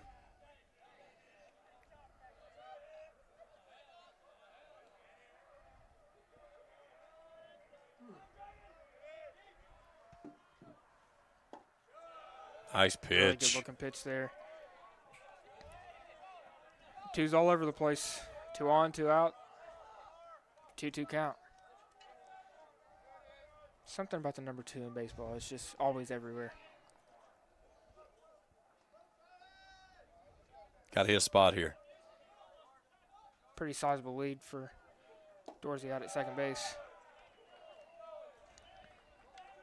Cannot get that low strike.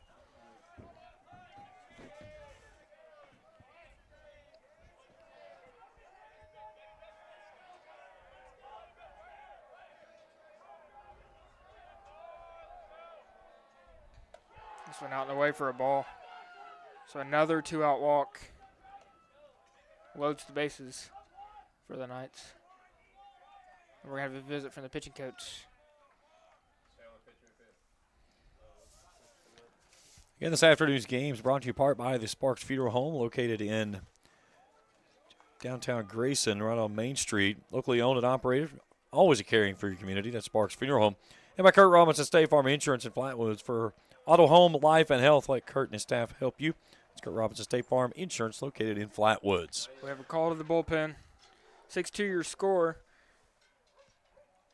Here in the top of the 5th inning, 2 outs. We return after this on Kool TV. Kentucky Christian University is a private, nonprofit university located in the beautiful foothills of eastern Kentucky. For over a century, KCU has been transforming the hearts and minds of students through a Christ-centered academic community that is both academically rigorous and intimately personal. Begin the journey to the career of your dreams today at kcu.edu.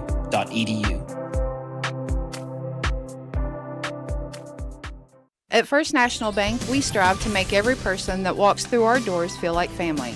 Because to us, you are. For over 120 years, we have lived in and served the families of Kentucky with genuine care through the good times and the bad. Come and see the difference banking with family can truly make for you at any of our 7 locations or visit our website at www.fnbgrayson.com. First National Bank, member FDIC. Back out here on Kool TV. New pitcher on the mound is Estevan Baca. Baca 1-0 on the season. This will be his 3rd appearance. Comes with a 6 ERA, 6 innings of work, 6 hits, 4 runs, all earned. Strikes out 2, walked 3. Opponent's batting average of .261 on the season. Andrew Combs' night is now closed. He goes 4 2/3, 7 hits, 6 runs, 6 of them earned, 3 walks, 3 strikeouts. No hit by pitches.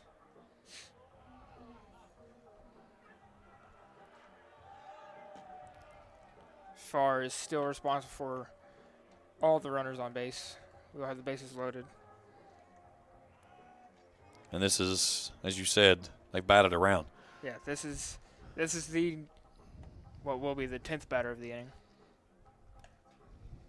You're 1 pitch away right now from having this thing blow up into a huge inning. Anytime you put a crooked number on the scoreboard, it's a good inning for you. But again, all 4 of these have come with 2 outs. And you've got Pablo Morales here that climbs in. He struck out looking his first at bat of this inning. Batting 158 on the season. He would really like to clutch up with a big one here today. Pitch inside for the ball. 1-0. Morales did not play yesterday in that 2-0 win by Reinhardt. Got a back pick at third, and they're safely. Trying to catch Eisman. Sleeping over at third as they go in behind him.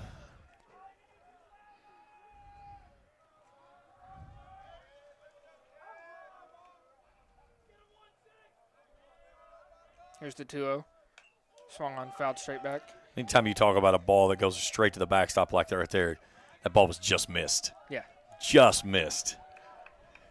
Made fun of Trey yesterday. Ball hit right here. He flinched. He flinched? Yes, Oh, he's he fired. flinched. He'd been fired in a heartbeat. You cannot flinch to the netting. That is against the rules. Ball hit right back up the middle, and it found center field grass. It's going to plate 2, throw into third. Got him. So Johnson fires into third. Run plates 2 runs. We head to the bottom of the 5th, and we return after this on Kool TV. If you can picture yourself in a better job, 2 and a better RBIs, life, and an 8 to there 5 are on the thousands of putout. openings in Kentucky right now. 2 And runs with the scored. Work Ready Kentucky Scholarship, you can prepare for many of them You gave tuition him another free. hit. Did you give them the hit? Good at Ashland Community So and they should have Technical College. 9 This hits. scholarship offers 100% free tuition for classes that can prepare you for a great Add on job in last play. healthcare, advanced manufacturing, 8 to 5. and more in as little as 13 weeks. Get started today at workreadykentucky.com. So when I'm coming out The of break, Greenup County Public Library system is the best. Read the latest bestsellers in large print, regular print, or audio CDs. You can also check out movies or place a hold on a book on our website or call one of the library locations to place a hold. There are community meeting rooms available by reservation at all locations for clubs and organizations. And be sure to check out the Jesse Stewart collection at the Greenup County branch. Check them out on Facebook and Twitter. back out here on Kool TV. Score 8-2, bottom of the 5th.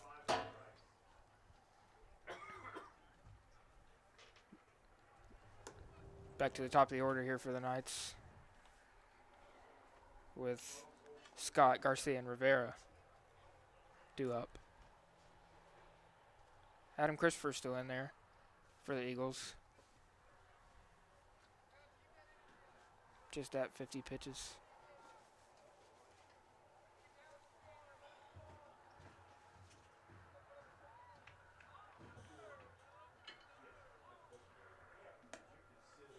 really long inning last inning for the Knights in the field. And all these runs came off of a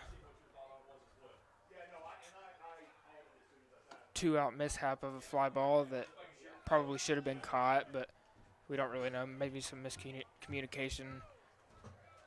But all of these runs came up with 2 outs.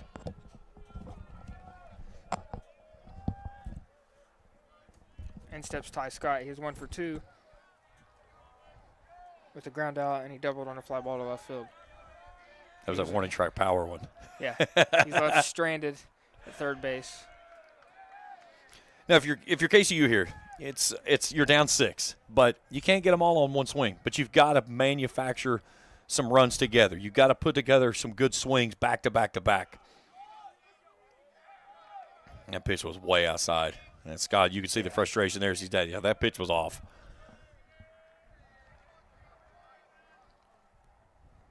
Here's the 1-1. Outside. I love the pitcher, though, going back there with that slider. He got the outside corner. Let's see if I can expand it. Let's see how far out I can go.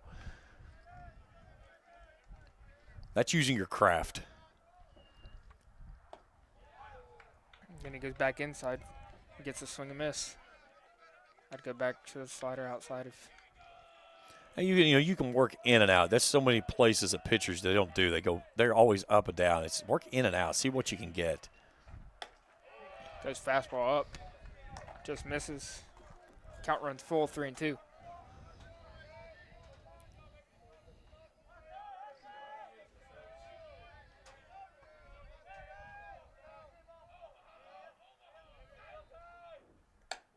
Pitch swung on and missed for a strikeout. Third on the day. And that brings in the second baseman, Chris Garcia, who is 0 for 2 today.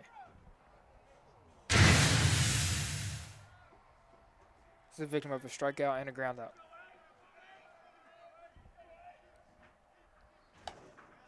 This one right down Broadway for a called strike 1. Really like that positioning that he puts that ball. He works that upper half of the zone, and especially as a right-hander, that's a tough pitch because, again, if you do get a bat on, you're not going to do a whole lot with it. You're going to foul it off, or it's going to be a bloop ground ball to the right side. Yeah. Then he comes right back in there and tumbles in a little breaker. Now let's see if he comes back in with a big sweeper here. I can't believe I just called it a sweeper. I hate that pitch. It's a slider. I'm sorry. And there it is. Swing and miss, strike 3. Good morning, good afternoon, and good night. Nice sequence there as we take a look at this last pitch here as he breaks this one off with back-to-back strikeouts.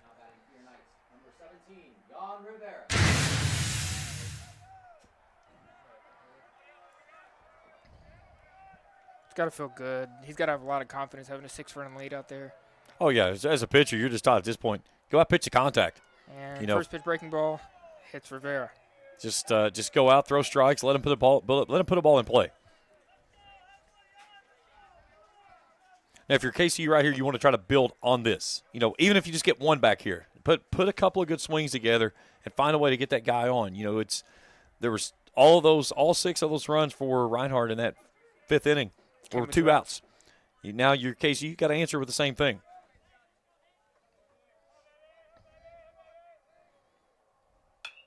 Pitch swung on, fouled back. Maybe. And, the thing, too, with down 6 runs, the other side of this does, too, it really limits your running game to where you can't be quite as aggressive in the running game as you might be if it was a 2-3 run game.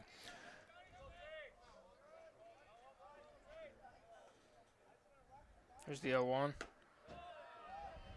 Really good looking pitch there. Just misses for a ball. 1-1 the count.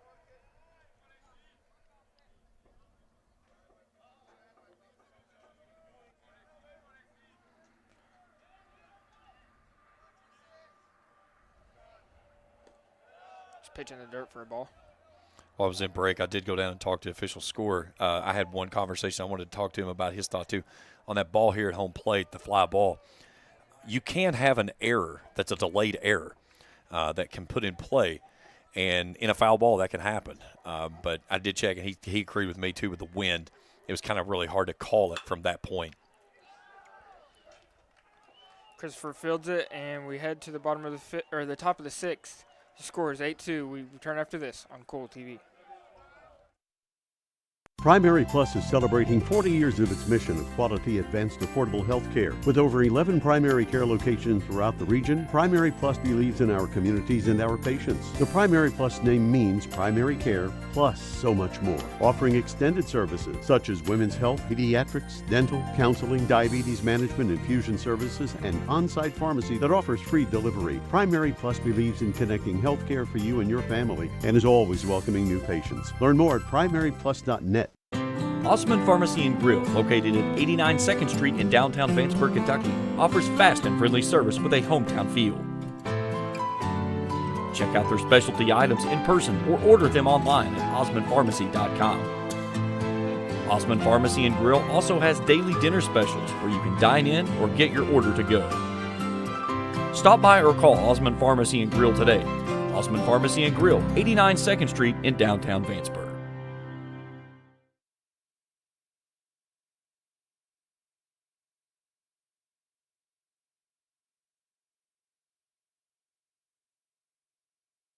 Sorry. Back out here on Kool TV. Head to the top of the 6th. The book is now closed on Farr. He doesn't record it out. Faces 3 batters.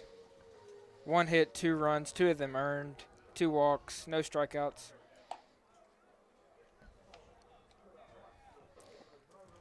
Has 1 wild pitch. Top of the order due up for the Eagles. And Phelps, Chamley, and Crowell. Phelps yesterday 1 for 3, 2 walks and a strikeout. Steps in, he's 2 for 3 today with 2 singles and a ground out. Little excuse me swing gets through for a single. That's all that was. That was just It's like a shooter's touch in basketball. Yeah, just a little flare right back through the middle and just say, thank you very much, I'll have another.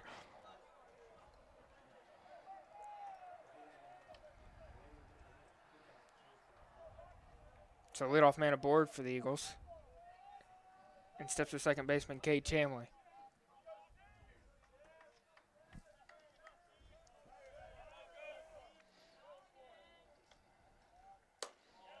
You can't get caught sleeping on this guy over at first base. Phelps will run.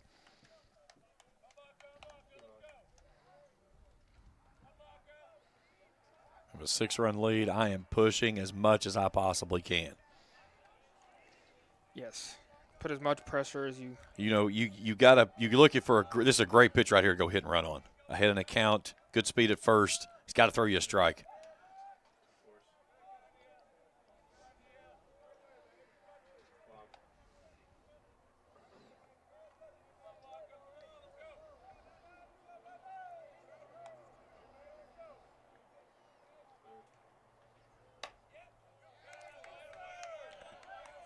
Pitch catches the outside corner for a called strike. That's being generous. 1-1. That's being generous. Yeah, Hartley snap hooked that one in to get the outside corner.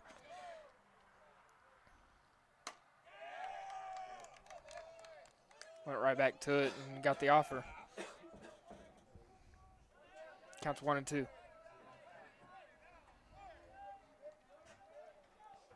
Phelps over at first. I got to compliment Chamley on his mustache too, by the way. That is, I'm a solid mustache guy. Let's put in the dirt for a ball. We'll get another look at him in the batter's box here. Give me the. That is a solid stash on Chamley. I like it. I'm a mustache guy myself, so. Hard hit ball down the third base line, stays foul. Like that there. Keep your hands in, pull that ball, just pull it just a little bit too far out on the end of the bat, but a really good job there keeping your hands inside on that play.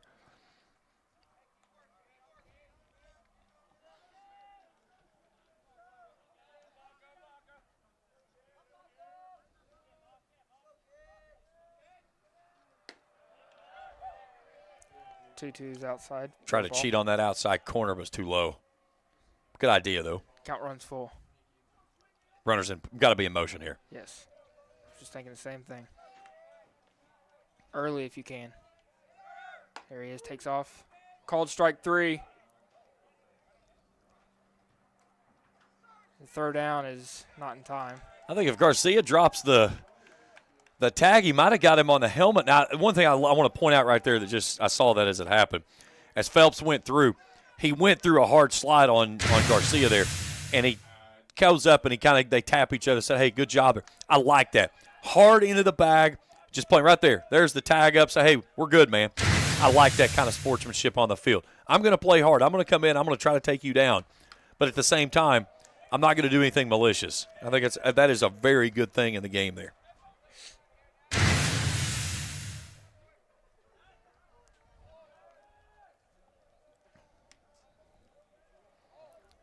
This guy here has been one big swing away all weekend. Yes, he has. This one was low for a ball. Count runs even 1-1. I'm a catcher guy, too, and I gave you Hartley a call. I mean, he has played phenomenal today. He's done a great job of smothering things, keeping things around him. Made some solid throws down to second base, threw a runner out back in the first inning. Really like how he works behind the plate. Runner fakes stolen base and retreats to second base. He had that bag stolen. Yes, he had a slide step and a hop, and he was halfway to third. See if they put him in motion here.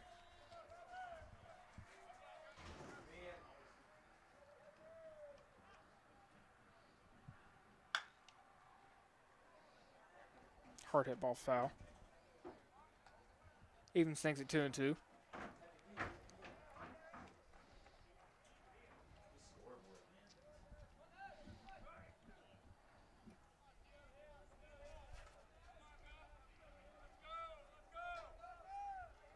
Just a 2-2. Up and in for a ball. Count runs full. Sweet chin music to the first baseman. You know, since we had the tempers flaring back in the second inning, I believe it was, things kind of settled in a little bit since then. Hard hit ball to left field. This might play to run, and he's going to hold up at Phelps is going to hold up at third. So Crowell reaches with the one-out single. A hard hit one-out single. I like that. Just drove that one into the ground and. Like the decision there, hold him at third. Don't try to push it. You got yourself an opportunity here, first and third, and we're going to get another visit to the mound.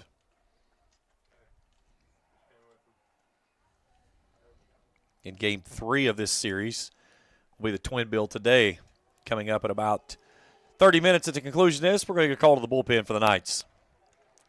8-2 your score. We make the call to the bullpen. We return after this on Kool TV. If you can picture yourself in a better job and a better life, there are thousands of openings in Kentucky right now. And with the Work Ready Kentucky Scholarship, you can prepare for many of them tuition-free. Good at Ashland Community and Technical College. This scholarship offers 100% free tuition for classes that can prepare you for a great job in healthcare, advanced manufacturing, and more in as little as 13 weeks. Get started today at workreadykentucky.com. The Greenup County Public Library System is the best. Read the latest bestsellers in large print, regular print, or audio CDs. You can also check out movies or place a hold on a book on our website or call one of the library locations to place a hold. There are community meeting rooms available by reservation at all locations for clubs and organizations. And be sure to check out the Jesse Stewart collection at the Greenup County branch. Check them out on Facebook and Twitter. Back out here on Kool TV. New pitcher for the Knights is Ryan Shoddy. This will be his 5th appearance on the season. He's worked 3 1/3 innings. No record to speak of. A 13.5 ERA. Buckeye is responsible for the runners on. So his night is not quite done yet. Shoddy's given up 4 hits, 6 runs, 5 earned. Striking out 3, walking 4.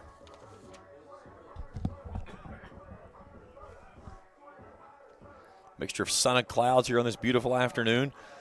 Mid to late March, and again in Grayson in this area, it's pick your poison with the weather that you get. It was earlier this week, I think we saw some temperatures. Well, last week we were up in the 80s. Yeah. And this week we had some snow flying, I think Tuesday night. It's just you never know. But the one thing you're pretty much guaranteed this time of year around here, the wind's going to blow. This is I will say this: I've lived in Grayson. I lived in Grayson all of my childhood life. I moved moved away from here when I was 18 years old. Spent several years in Louisville, then moved back to the area. Live in Worthington now. My parents have been in Grayson all their lives. The wind did not blow like this when I was a kid. But this is like the tornado alley of the world now with all the wind. It's like we're in the Midwest now. And steps to center fielder Adrian Vargas. Get our first southpaw from the bump today.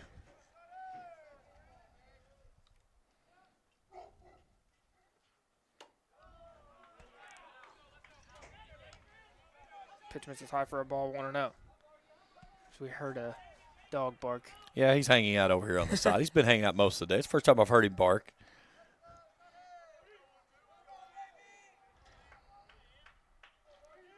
Shotty the 1-0. In the dirt. You talk about a dog in the ballpark. One of my favorite things, I think it was at Tampa they did it. It was either last year or the year before that. They had the bark at the park type of thing. And every time that the opposing team was in at the batter's box, they had the Ring doorbell thing that went off, and it made every dog in the ballpark go nuts. I was like, that was a great marketing ploy there in the promotional side of things. Yeah. They would play that dong, ding, dong, dong, and the dogs would just start chirping in the ballpark. Now, again, at Tampa, there's probably only like 60 people there, so probably it was like 40 of them were dogs, but because there was never anybody who went to watch Tampa. Check the runner, say he didn't go. Second runner will move up to second base. So defensive indifference there without a throw. There was never a pickoff move attempt, so he does not get credit for a stolen base, but that takes away the double play ball. He thought that was ball 4 is why he's laughing out of say. He thought that was ball 4. I didn't hear a runner or anything. So. Yeah, no, he thought it was ball 4. And now it is ball 4. Just a little early. Now going back to He's Tampa. trying to predict the future. Going back to talking about Tampa, I said this year I would love nothing more than to see an American League Championship Series between Tampa and Oakland, because you would have a major league American League Championship Series in a minor league ballpark and a spring training facility. Yeah, that'd be something. That would be cool to see. It would be interesting to see if they would move those teams to try to put them in a big league ballpark. I would almost say I don't want to move. I'm going to stay right where I am because I'm where I am because of where I've been playing. Yeah. Tampa, they're playing in the Yankees spring training facility because of where the Trop got destroyed by the hurricane last year. And Oakland, they're now out of the Coliseum, spending 2 years up in Sacramento before going to Vegas. So, and it's going to be interesting to see how that's going to play out. The crazy part of it is the Trop got destroyed twice in the same year. The Tropicana field in St. Pete got destroyed by the hurricane, and then they tore the Tropicana hotel down in Vegas to build the facility of where Oakland's going to put their ballpark. The Tropicana is falling down. Yeah, the Trop. It was not a good year for the Trop in 2024.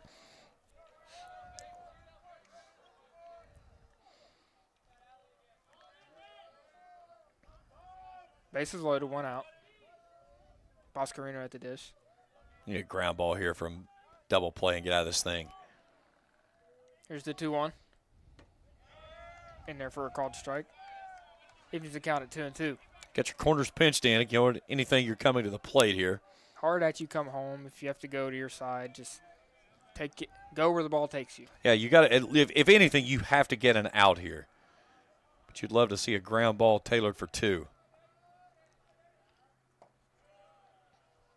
Squirts away from the catcher. Evens the count.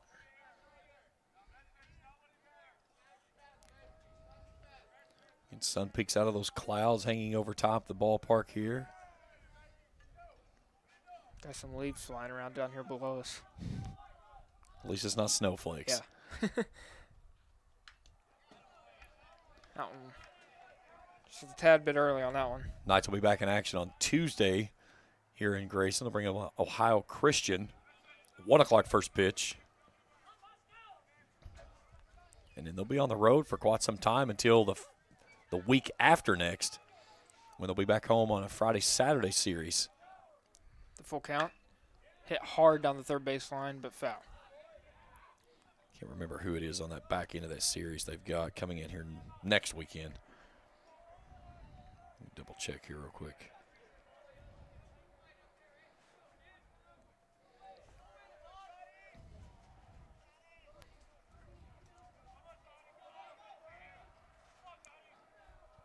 Shoddy, the 3-2. That's a dead ball. They said it hit him. So that will play to run, make the score 9-2.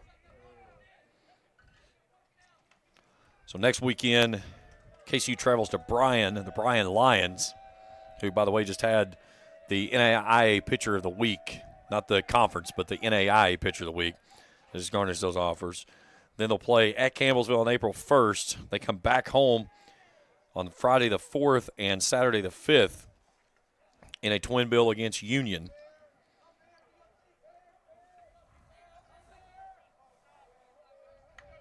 Again, we'll have those games right here for you on Kool TV. Then the weekend of the 11th and the 12th, back here with Bluefield.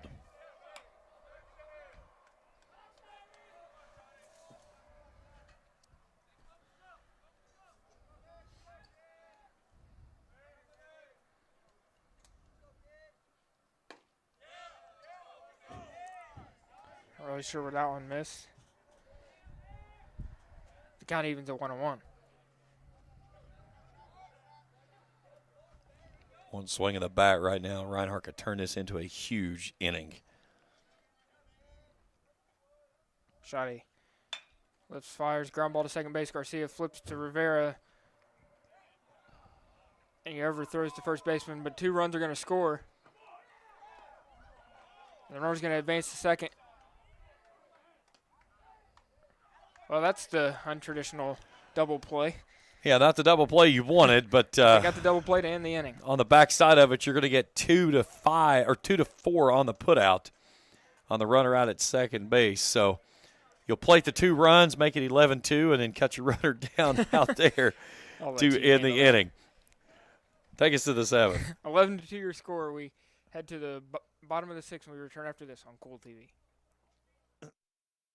JSB Industrial Solutions, Inc. is owned and managed by Shane Wallingford to be a solutions provider for manufacturers tailoring to their specialized needs. It was created with the vision that good communication among all parties will provide the best answer to the problem. From ball mills used in pulverization to custom design of equipment or components, JSB Industrial Solutions, Inc. will gladly work with clients to resolve the issues that are prevalent. Their vision is to make your project their successful business. JSB Industrial Solutions, Tollsboro, Kentucky. Since 1932, we've been a proud part of Kentucky, dedicated to serving our members with integrity, respect, and a commitment to excellence.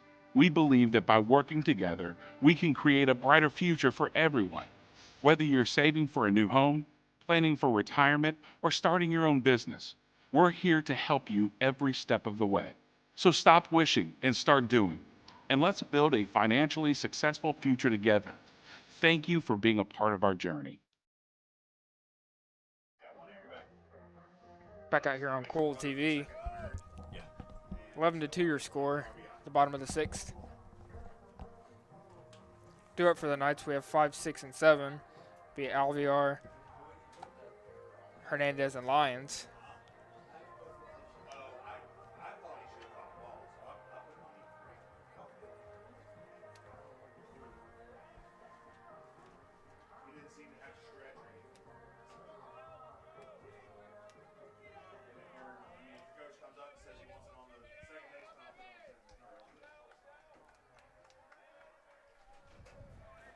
Christopher out there for his 6th inning of work.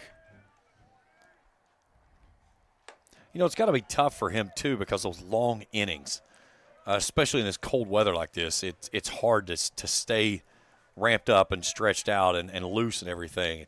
You got to wonder how much more they roll him out, especially if they get another long inning in this cold weather. His pitch count's been phenomenal. He's only at 66. probably Maybe about 2/3 of your season in. So, I mean, you can stretch him out, but fly ball hit to right field. Eisman backing up, and the wind carries it off the wall. Alvear was jogging around first and then turn on the Jets. He's going to be in there with a leadoff triple. And that's a ball that should have been probably a routine fly ball to right field, and that ball almost got out of here. Yeah, here you go. Look at this replay. I mean, he played it off the fence as it kicks away from him. Here comes him in with a big head first slide. But he was dogging it. He thought maybe it was gone. Yeah, and then all of a sudden he gets around first base like, oh, crap, this thing's still in the park, and turns it into a triple. Maybe if he runs, he probably could have got him home run the Little League way.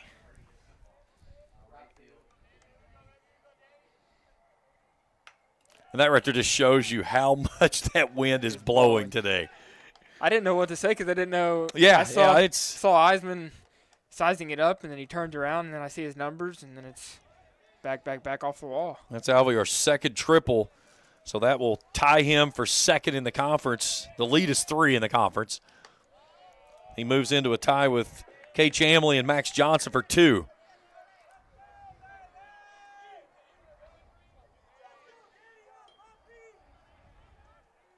Hernandez steps in. He's 2 for 2 today. I'd like to see him get his third hit. Produce this run. There's a line drive to left center. It's going to be down for a base hit, and the Knights push across another run. Makes the score 11-3 on a no-out single. So Hernandez picks up his 30th RBI of the season. Nice piece of hitting there. Goes Oppo. Did what he had to. And, the thing is that today – the run productions for what the Knights have been able to produce been about half the order. Yeah. And steps Zach Lyons, who's there for 2.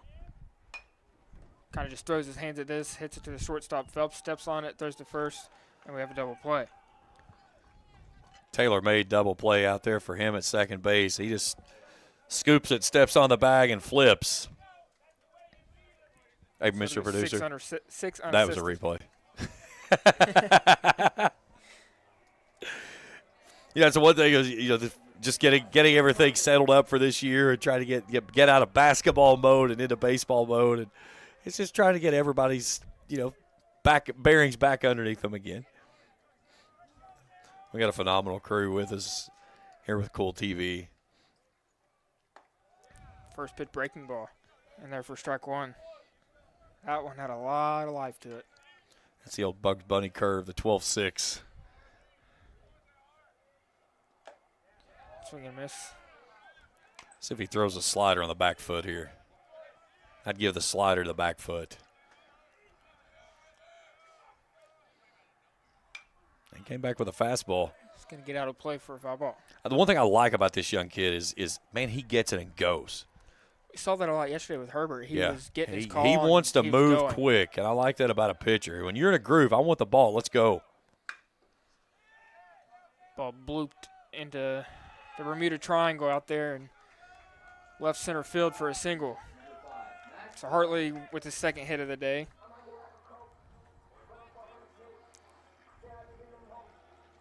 And steps to center fielder Max Johnson. I'm going to a pinch runner. Courtesy runner for the catcher. Oh, yeah, that's my mistake. That is the catcher, so you get your courtesy runner for him. So coming on to run for him is Christian Baker.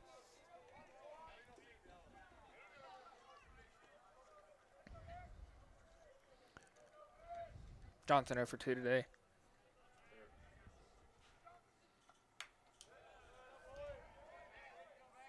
Never flinched. Never moved. I bet it does look a little wild coming in a monitor.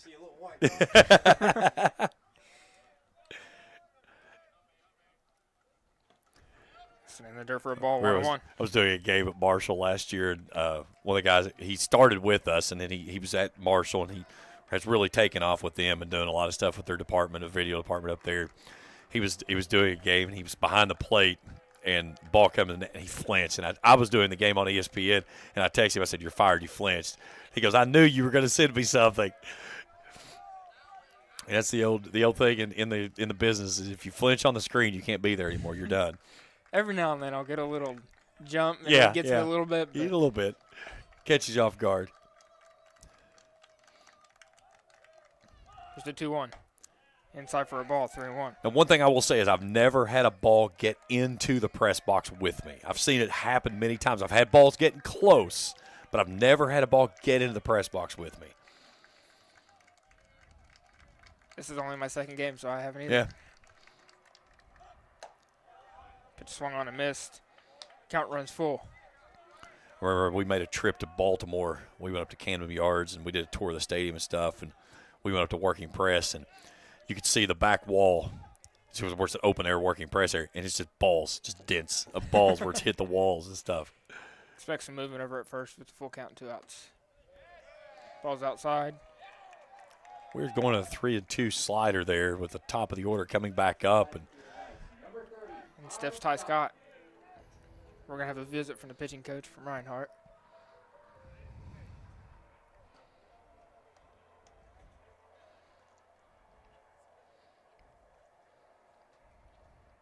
I've always wanted to have the opportunity. You know, you catch the foul ball while you're on the call. You see some guys do that. I think that's a really cool thing. But we saw Kevin Harlan yesterday deflect a pass and said out of bounds. Yeah, Kevin Harlan. He is a legend.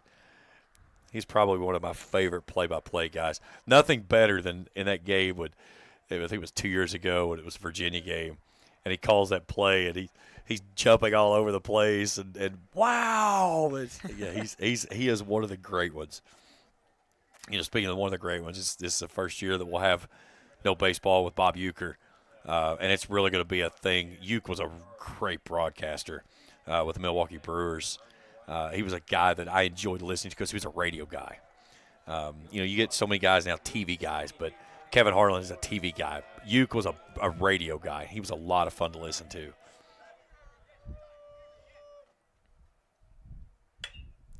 Jam shot might get down. Phelps makes the catch to end the inning.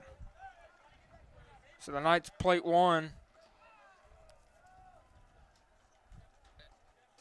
We head to scores 11-3. We head to the top of the 7th. We return after this on Kool TV.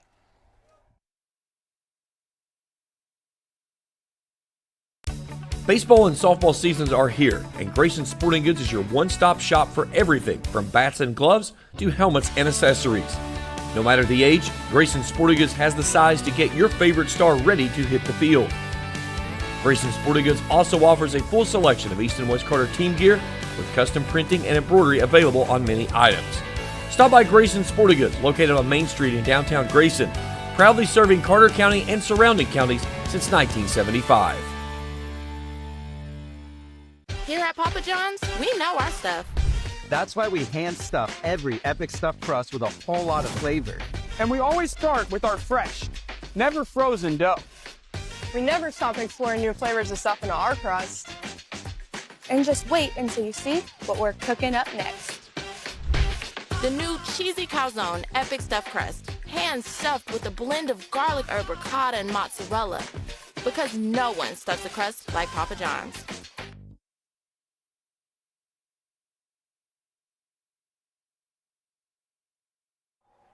Back out here on Kool TV. Head to the top of the 7th. Your score is 11-3. Ryan Shoddy's still out there for the Knights.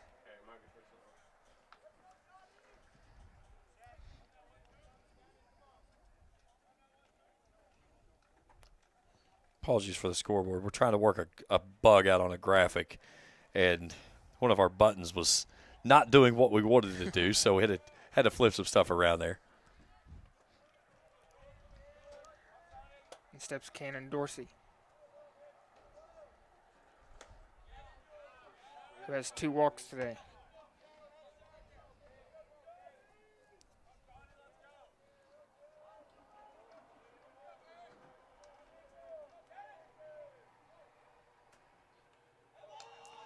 Make it 3. Make it 3. So he reaches base for the 3rd time today. Still without an official plate appearance. Yeah.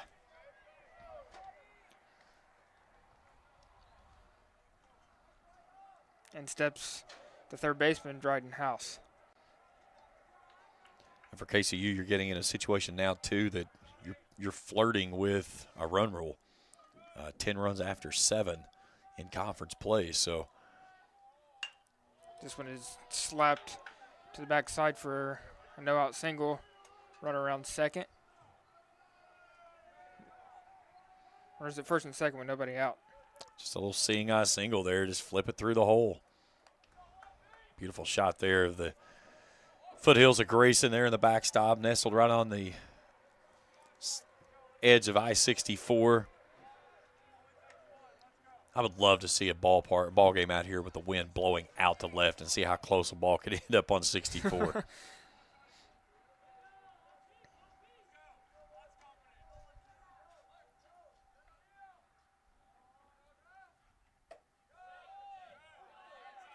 In steps Juan Pablo Morales. He's 2 for 3.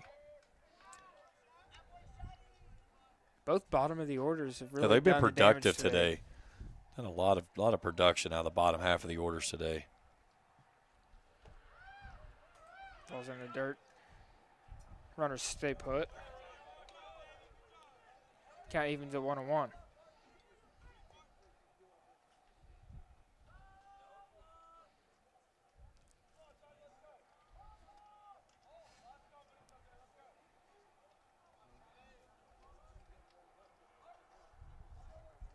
Shot he kicks, fires. Nice in pitch. there for strike 2. Really good looking pitch there. That's where you got to break one off. You got to make sure you don't spike it and send it past to the catcher to the backstop with 2 runners on. But you got to hit a pitch here with 2 strikes. Here's the 1-2. Fouled off. Count remains 1-2.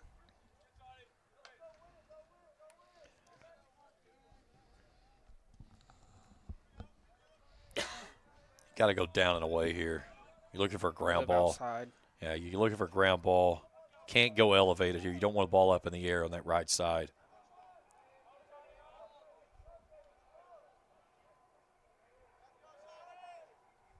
Swung on a miss. Got him, and here's the back pick. Really good shot there by the catcher, Hartley. Just not in time.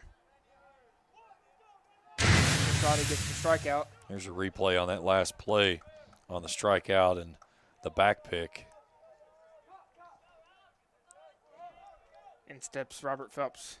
He's 3 for 4 today. Get 3 for 4 from the top of your order. That's usually a good afternoon at the ballpark. Pitch misses up for a ball, 1-0. I'm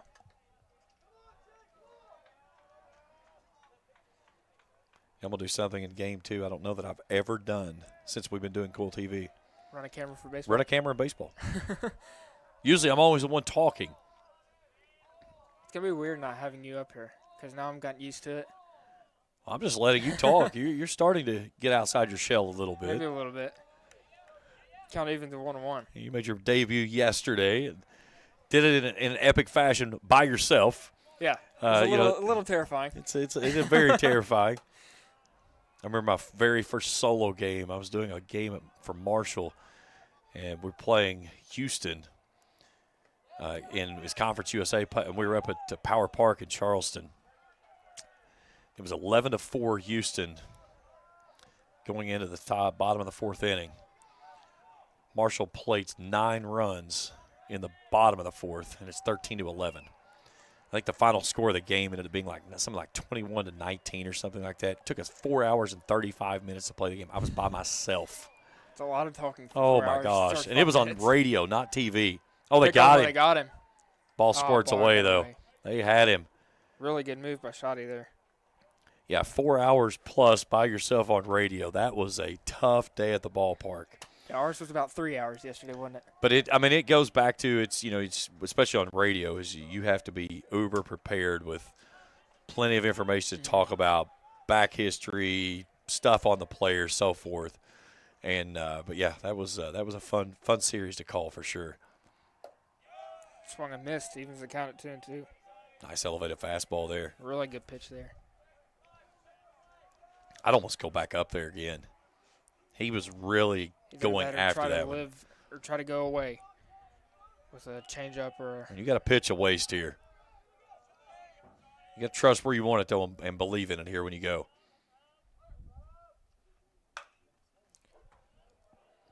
Swung on, hit foul, and it hit a wall. Yeah, it hit a wall and stopped. Now, he went back upstairs. Now you've got to change his eye level. You got to come back down now. Breaking ball down.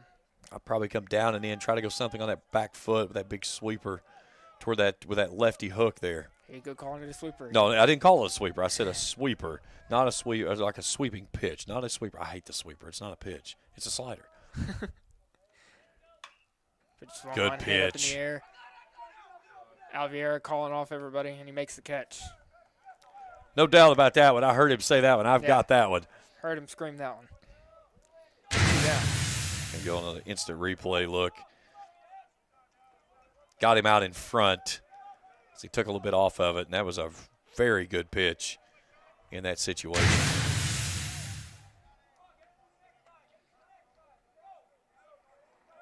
You know, this KCU team, they're a team that they battle. They're so close, and it's always like 1 or 2 innings and something gets away. But, I mean, this program is growing. That's a big thing, is it is growing. It is moving forward. Pitch misses for a ball, 1-0.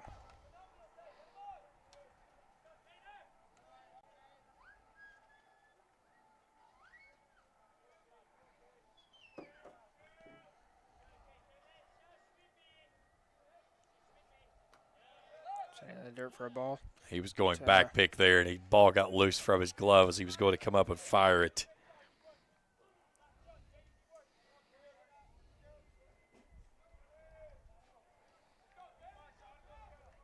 Purdue about to put away McNeese and punch their ticket into the Sweet 16. Shot the 2-0. Upstairs for a ball, 3-0. You know, that's the thing I said. You know, we get so consumed with this great basketball. We get all day long on Thursday and Friday, and then this coming Thursday, Friday, and then we got to wait till evening to get basketball. I was like, man, that sucks. Yeah. We watch basketball every day in my classroom in the last 2 days. This is not the guy you want up with the bases loaded.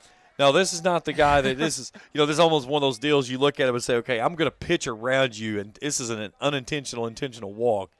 I remember at a game one time we had a situation like this, and I walked the guy, and they're like, what are you doing? I'm like, I'm not giving up 4 runs. I'll give up one. I'll give up 1 for 4, and the next batter hit a fly ball to the third baseman, got out of the inning with 1 run. And the guy everything we did. He's going to play the run on the wild pitch. Everything we did, we could not get the guy out. I mean, I'd called every possible pitch I could think of to try to get the guy out. I couldn't do it. And I was like, nope. He come up, and their bases are loaded, and the umpire looked at me. He goes, son, there's nowhere to put him. I said, yeah, he is. Put him at first base. And there's not a place open. My coach looked at me. He goes, what are you doing? I said, you want to give up 1 or 4? I said, I can't figure out how to get this guy out. And we talked after the game, and he walked past me, and he looked at me, and he goes, I'll never say this out loud. He goes, I've done the same thing too. I said, I'm sorry, man. I said, I respect the heck out of you. I said, I can't figure out how to get you out tonight. There's some guys like that. You tip your hat to them, and you say, you know what, you're better than me tonight, and I'm okay with that. But you're not beating me on 1 swing of the bat. By the way, we won that game. Was it by 3? And won it by 2.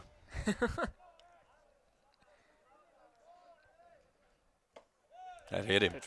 That looked like it got him on the elbow. He didn't go anywhere. I'll promise you that right there. He's not wearing. Listen, he is not wearing batting gloves. Okay, no Evo shield, no batting gloves. I mean, I'm surprised he doesn't have like a piece of lumber out there.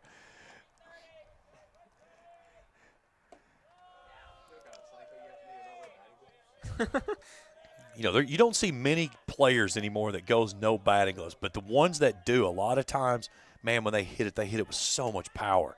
They have so much feel in their hands when they move the bat. But yeah, it's not something you see a lot with guys no batting gloves, especially in today's age. Oh, he didn't get cheated on that one. Oh. Especially with, you know, everything's Evo shield. You know, you've got elbow guards, hand guards, wrist guards, foot guards, knee guards. I mean, you're almost a full body shield on the front side of the plate. This guy says, I don't need any of it. Just give me a fastball. The 3-2. Swung and miss. Strike 3.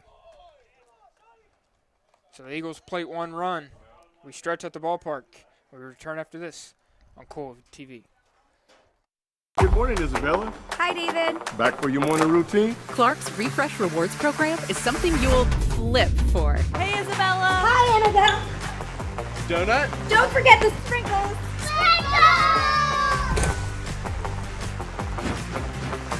Cream and sugar. Download our app today and enjoy all of the rewards. No flipping required. Clark's Pump and Shop. Return, refresh, refuel. If you're looking for a complete discount pharmacy with old-fashioned service and excellent prices, look no more. Since 1979, Stultz Pharmacy has provided our area with the finest in pharmacy care, 24-hour emergency prescription service, free delivery, and drive-through service for prescriptions. Stultz Pharmacy continues to fill all of your expectations. They carry a nice selection of gift items. For hometown service, see the professionals at Stultz Pharmacy in Greenup. More than you expect from a pharmacy. Stultz Pharmacy.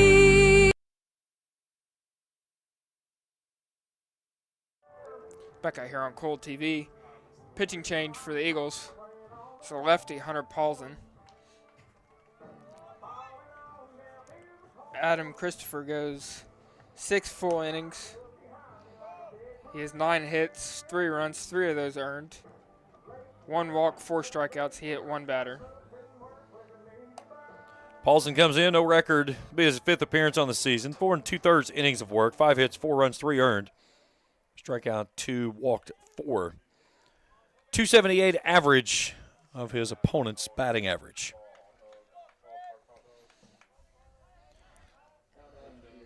I don't know if I heard. I'm pretty sure Trey just said something about a hot dog. I would give anything for a hot dog at a ballpark right now. What is it about a ballpark hot dog? With it's just hot dog sauce and mustard. That's it. That's all you need on it. But it is like there is nothing better than a ballpark dog. Or if you're me. Well, I don't know that ballpark chicken tenders. Yeah, I was going to say you'd have to have chicken tenders. Now, this guy's arm slot is wicked. So especially he is being left-handed. Yeah, left-handed 3/4 sub. I mean, not quite submarine, but between a 3/4 and a sidearm. This is fouled off to the right side. That is a tough arm angle to pick up a pitch like that, especially coming out of a lefty's hand. Means the ball's going to run. Yeah, a whole lot more. He's gonna get a lot of that left to right movement when it comes to the plate. Chopped up the middle. Phelps fields it. What a play by the shortstop Phelps. Nice play there on that hot chopper up the middle. That's a tough play. Crowd quick to get off the bag there. He doesn't want to step. Yeah, he doesn't want any part of that bag. He's already had a cleat once today. He don't want no part of it today. And so you saw him kind of jump away from the bag there like he'd been stung. In steps the shortstop, Beyond Rivera. He's 1 for 2.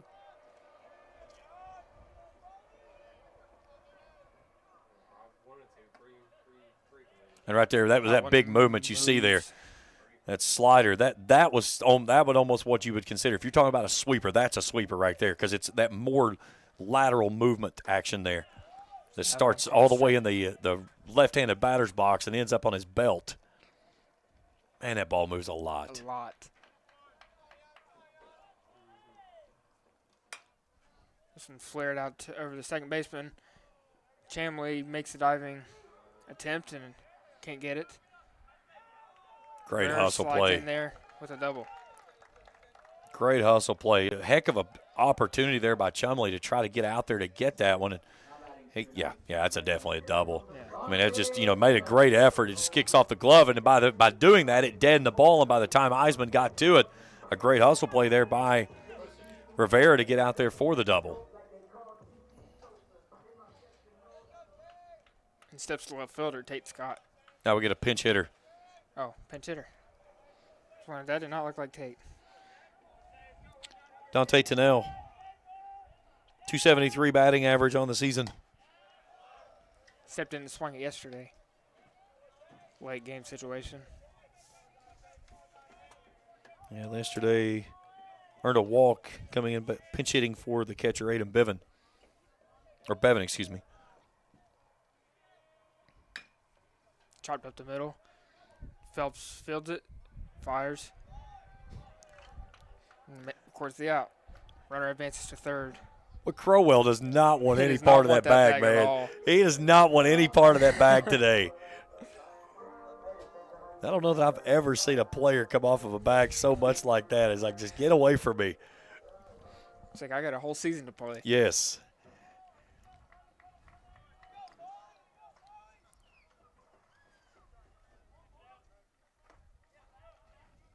Pitch misses inside for a ball. 1-0. KCU's got to find a way to get this guy across. Yeah, they got to get it. Got to chip away. It's a big lead. Nice pitch there. Took some off that breaking ball there. And, you know, with the arm angle that he has, he's going to get that natural movement, that across, that lateral movement, no matter what he throws. It's just when he tries to force that ball to move even more, I mean, he's moving it 22, 23 inches at a time. I mean, you're talking about a ball moving 2 feet from the time it leaves his hand to the time it crosses the plate. 1-2. Hit to the second baseman. Chamley fields it, flips to first, and that's your inning. No runs on 1 hit. We head to the top of the 8th. We return after this on Kool TV. Kentucky Christian University is a private, nonprofit university located in the beautiful foothills of eastern Kentucky. For over a century, KCU has been transforming the hearts and minds of students through a Christ-centered academic community that is both academically rigorous and intimately personal. Begin the journey to the career of your dreams today at kcu.edu. At First National Bank, we strive to make every person that walks through our doors feel like family, because to us, you are. For over 120 years, we have lived in and served the families of Kentucky with genuine care through the good times and the bad. Come and see the difference banking with family can truly make for you at any of our 7 locations, or visit our website at www.fnbgrayson.com. First National Bank, member FDIC. Back to Kool TV. 12-3 your score. Here to take over, James Carter. Get a new pitcher on the mound as Logan Martin will make his second appearance on the season. If I grab the right sheet here, right there. Hit 4 runs, 2 of those earned. Hasn't struck out about or walked 2. You'll get a new catcher behind the plate as well, as Tartleton will replace him behind the dish for Hartley. 12 hits, 12 runs for the Eagles, 10 hits, 3 runs for the Knights. They have the lone error in the baseball game.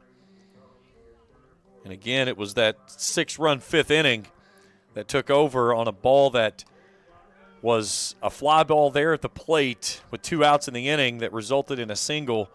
And then that turned in from there to 6 runs in which they batted around. And it was just a little bit too little too late. For the Knights, they just got to find a way to get out of this one and move on to the next and hopefully steal one and avoid the sweep. 4, 5, and 6, meat of the order due up this inning. Adrian Vargas, the center fielder, digs in, 1 for 3. Single to the to right field, his last time up. First pitch misses upstairs for a ball.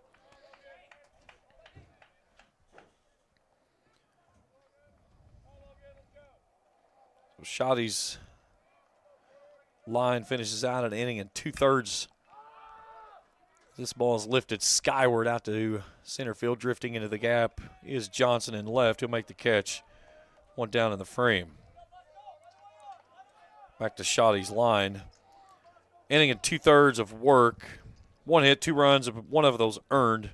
Struck out 2, walked 2, hit 2 batters. 1 down, base is empty, and the left fielder of Luca Boscarino steps in, 1 for 2.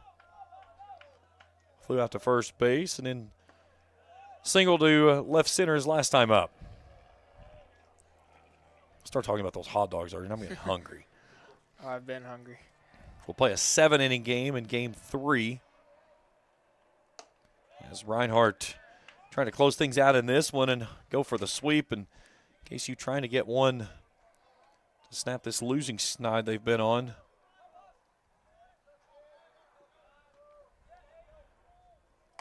Swing and a miss, 2-1.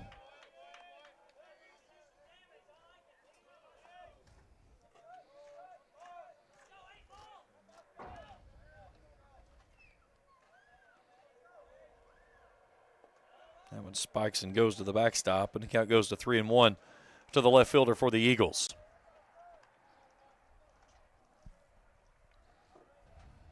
Two and a half hours deep into this one as we play here in the top half of the 8th inning.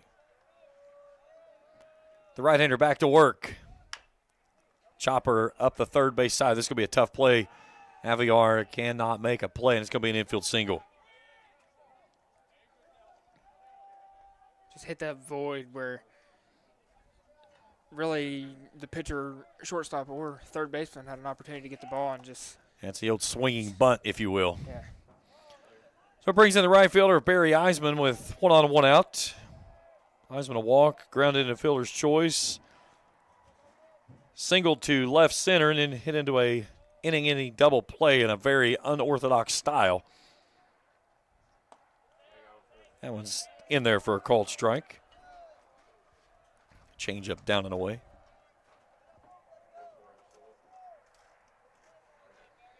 Mascareno leaks away from first base with Hernandez holding. From the belt, the right-hander.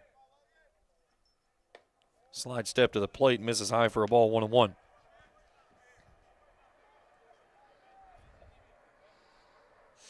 Dorsey in the on-deck circle. Been to the plate 3 times today, still without an official plate appearance, including his first one. He came to the plate, an 0-2 count for Mantooth after getting hit in the hand. Worked a walk, and then has been walked in and hit by a pitch his last time up.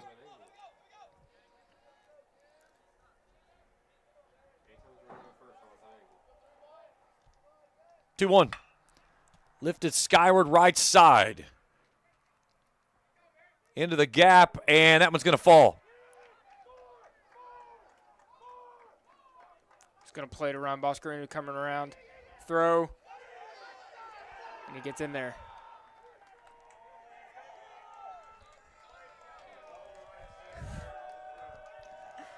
So a good throw from center field doesn't get the guy at the plate. So Boscarino will get an RBI double and make it 13-3. That was one of the balls that was hit so far into the air. Center field and right field both getting there, and neither could make a play on it. And then move Eisman up on the throw to the plate. And that brings Cannon Dorsey. They're giving him a called strike. 0-1. Infield coming in now for the Knights.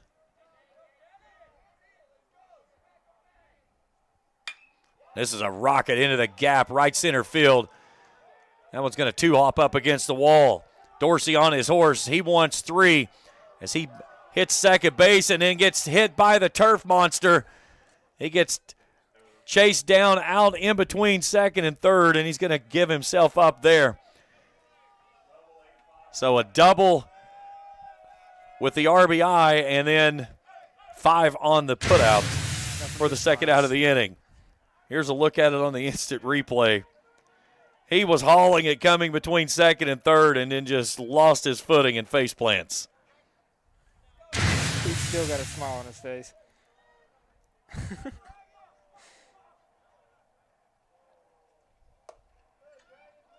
So 2 down, bases empty now, 14-3 your score.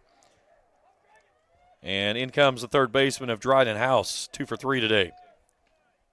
Pair of singles, both to left.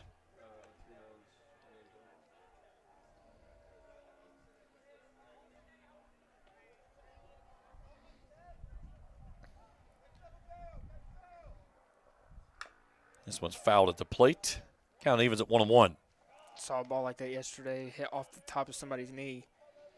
If I'm not mistaken, it was man-toothed, so he fouled one off the top of his knee. Here's the 1-1. Lifted down the left field line, giving a look. There is Dennell. He'll make the catch and ends the inning. But a couple of more runs come across for the visiting Eagles as they push the lead out to 14-3 as we head to the bottom of the 8th as we return after this on Kool TV. If you can picture yourself in a better job and a better life, there are thousands of openings in Kentucky right now. And with the Work Ready Kentucky Scholarship, you can prepare for many of them tuition-free. Good at Ashland Community and Technical College. This scholarship offers 100% free tuition for classes that can prepare you for a great job in healthcare, advanced manufacturing, and more in as little as 13 weeks. Get started today at workreadykentucky.com.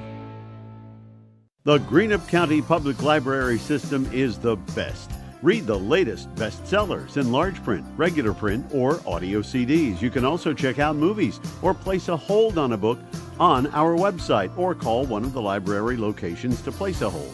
There are community meeting rooms available by reservation at all locations for clubs and organizations. And be sure to check out the Jesse Stewart collection at the Greenup County branch. Check them out on Facebook and Twitter. Bottom of the 8th inning, Reinhardt leads at 14-3, and a new pitcher comes to the bump for the Eagles, number 40, Brent Turley. This is his 6th appearance. He has a 1-0 record, 0 ERA, 6 innings pitched, 5 hits, 2 runs, no earned, 1 walk, and 6 strikeouts. Paulson goes an inning, gives up a hit, no runs, doesn't strike out or walk a batter. Knights in dire straits here, trailing by 11. They need 2 runs, or this game will come to a close in 8. Due to the run rule, 10 runs after 7 is the rule in NAIA as well as college baseball. And then at the conclusion of this game, about 30 minutes or so, by the time they get the field raked out, restriped, lineup cards out and everything, and we'll play our second game as they'll go for the sweep if Reinhardt can hang on for this one.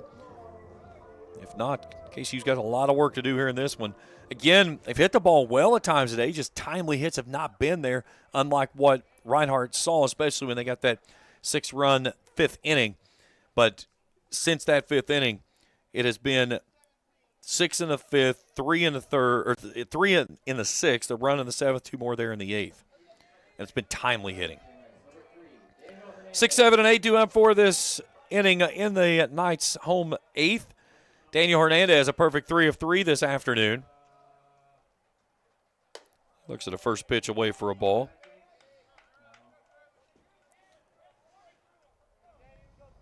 Gone to the opposite side twice and then once to right.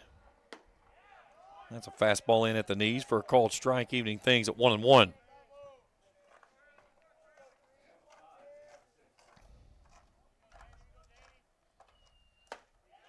Swing and a miss.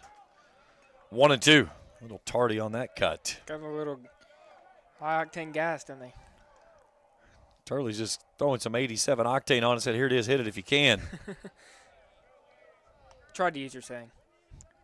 Couldn't remember exactly the full words. Here's the 2-2. Fouled that one away off the catcher. That's a tough place when you have one like that. It pops off of you, and what's the umpire? He'll take just a little gingerly walk out to the bump and hand the baseball off. And you come in, always dust off the plate, give your catcher time. Again, when you catch your umpire, you take care of each other. Foul ball situations like that, you kind of just give everybody a chance to gather. You take one off the mask, it is a different world. Here's the 2-2. Big breaker ball that misses down 3-2. Nice pitch, though.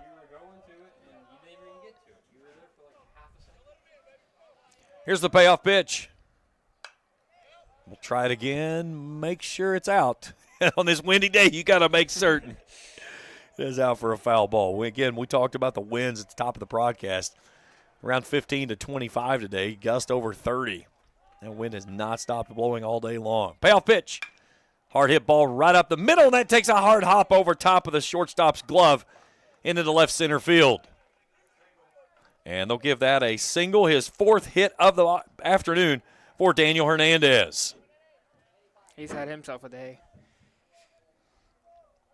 And that was one of those plays that Phelps had it played perfectly. The ball hit off the collar of the infield grass and just shot up and right over top of his glove. I don't think nothing else he could have done. He had it sized up.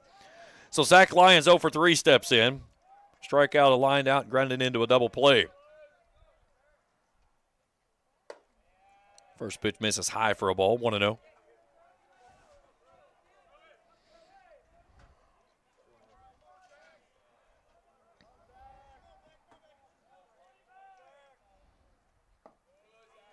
Two balls and no strikes to the designated hitter. New catcher Tartleton stands in the on-deck circle. Have his first hacks runner going. This one's fouled away.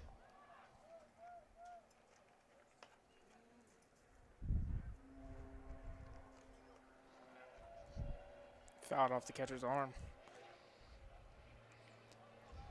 There's no rest for the weary, but you're behind the dish, that's for sure. No.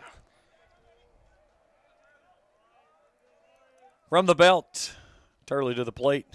That one gets away from him and somehow does not hit Lyons. Lyons just went matrix. How he bent out of the way of that ball, I have no idea. The count moves to 3-1. See if Hernandez tries to break here on a 3-1 pitch. He does not. This one's flared out into the gap, left center field. That one's going to find some green space and fall down for a single. Hernandez will go first to third, and they're at the corners here in the 8th with nobody out. And the Knights trying to get something rolling here in some late game antics. So Lyons picks up his first hit of the ball game.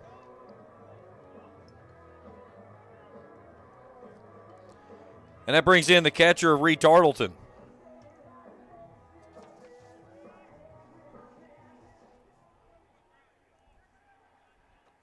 Still without a hit on the season.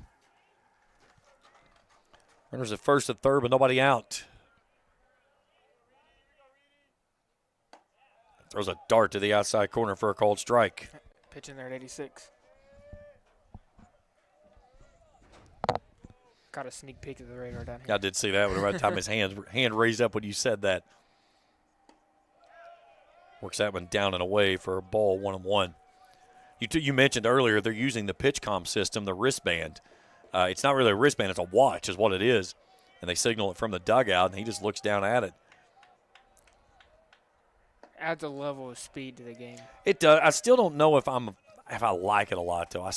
I like the old school system of the calling the signs, but and when you get into the PitchCom and the helmets, but the stuff on the wrist, I kind of like. This one's fouled away at the plate. Now, the catcher is also wearing one of those wristbands, the wristwatch. So when they signal in, both of them get that pitch. I do believe he has an earpiece in, too. I've tried to look to see if he has. I've been trying to see if he does. A lot of times you'll see it. He's got the yeah, I do see it up on the shoulder pad. Yeah, I do see the wire come out of there now. He is wearing the. I thought the KCU catcher was wearing it, but it wasn't. It was actually his glasses that he had that was coming back. That I thought he had it in, but yeah, I see where you're talking about now. The pack always sits on the back of the shoulder strap there on the right side. 2 balls and 2 strikes. Hard hit ball over to the second baseman. Could be 2, 4, 6. Wild throw gets away. Tartleton's going to turn and head towards second base, and he'll move up on the throwing error. But that will get a run home and make it 14-4.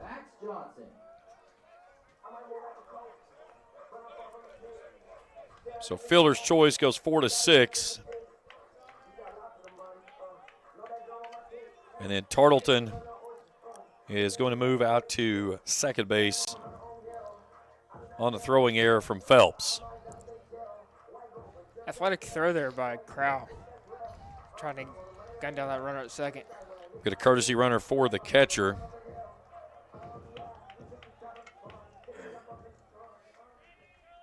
As Baker comes back on to run. So 1 down and a big run standing out at second base. That's the reason we get the courtesy runner, because That's what would keep this game going into the ninth. So Max Johnson 0 for 2 steps in. That one's downstairs for a ball. Should we go into the ninth, it will be 9 in the top due up in the ninth for the visiting Eagles. Tate Scott stands in the on-deck circle, would go next.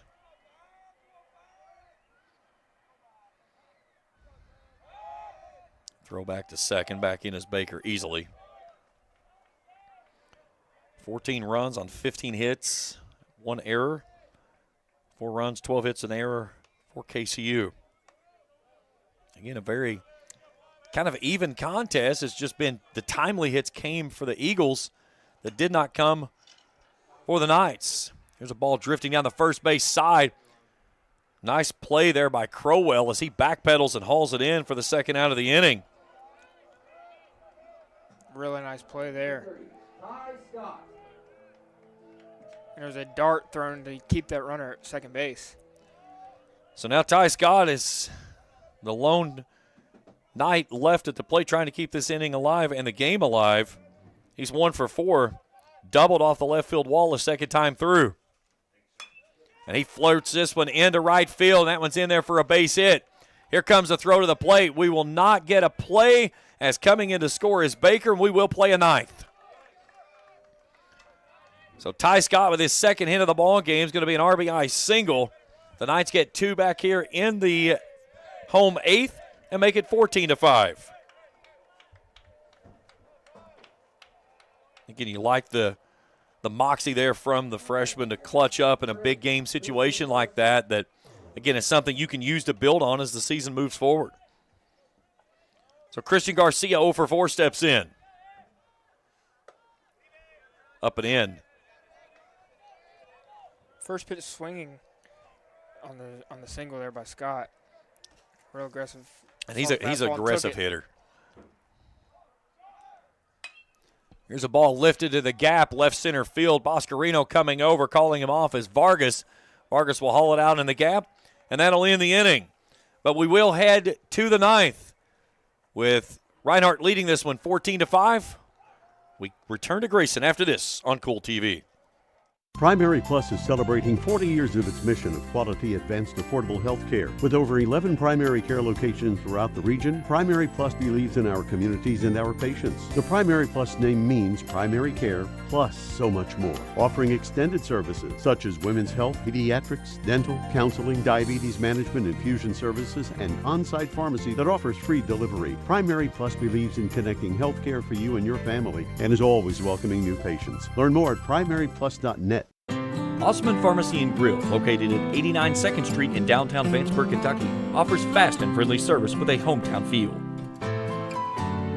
Check out their specialty items in person or order them online at osmanpharmacy.com. Osman Pharmacy and Grill also has daily dinner specials where you can dine in or get your order to go. Stop by or call Osman Pharmacy and Grill today. Osman Pharmacy and Grill, 89 2nd Street in downtown Vanceburg. We head to the ninth inning here in Grayson in this game number 2 of this 3-game set. Reinhardt trying to take a 2-game lead in the series. We'll play game 3 in about 30 minutes at the conclusion of this one. 14-5 our score. 9 in the top due up this inning for the visiting Eagles, Morales, Phelps, and Chamley. 3, 4, and 5 will be scheduled to come to the plate in the home ninth.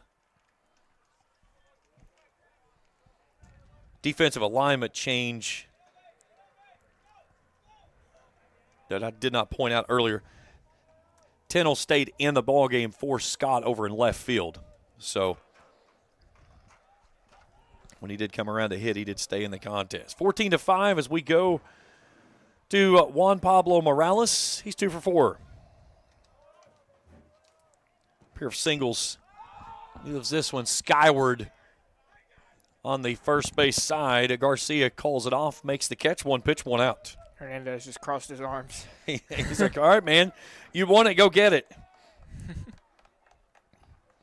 So back to the top of the order we go in the shortstop of Robert Phelps. 3 for 5 today. 3 singles. All of them to center. He's been pretty much a one-trick pony. I mean, they've been right up the middle.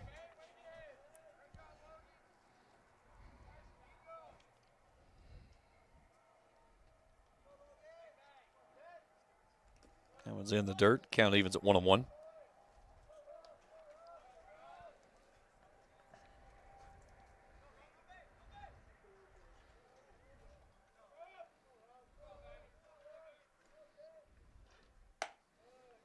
Two balls and a strike. Martin doesn't want that one. He says, give me another ball.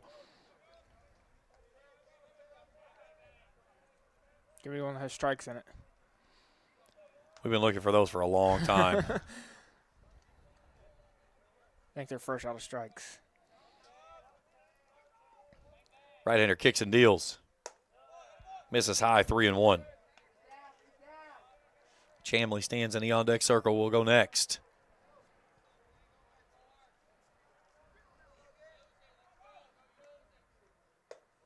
That one's inside for ball 4.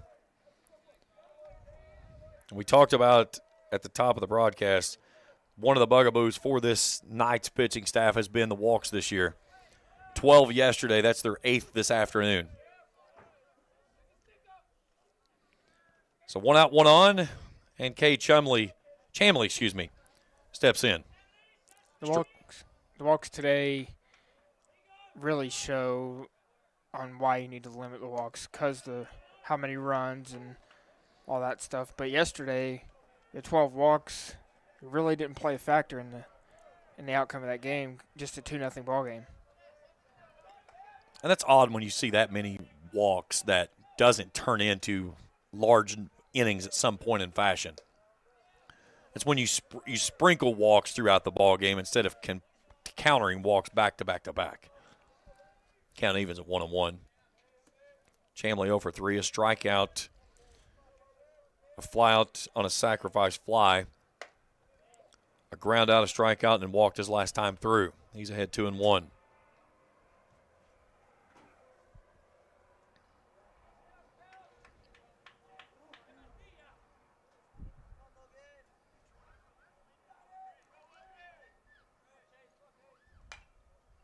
Off the end of the bat, and that one will get out of play.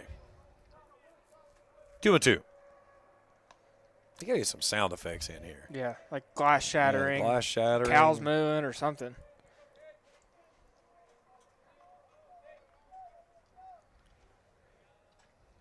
Phelps over at first.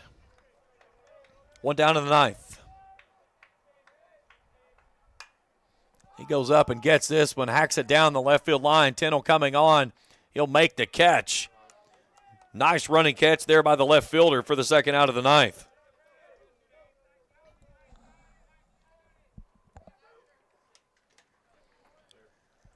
So that brings in the first baseman of Nash Crowell. Crowell grounded out his first 2 times through, doubled and singled in his 3rd and 4th, and then struck out his last time up.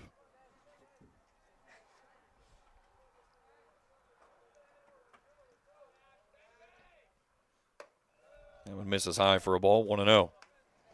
You know he is looking for a ball he can try to get up in the vapor stream. All he's got to do is get it up. That ball is howling right now to that right field corner from left field. Breaking ball downstairs. Phelps feinted towards second, but then held up. Nice play there by Tartleton to keep the ball in front of him at the plate.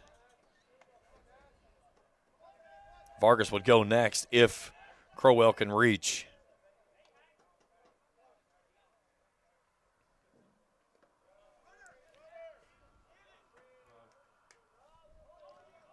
So the pitch is in the dirt. Phelps moves up and takes second base, and the count moves to 3-0.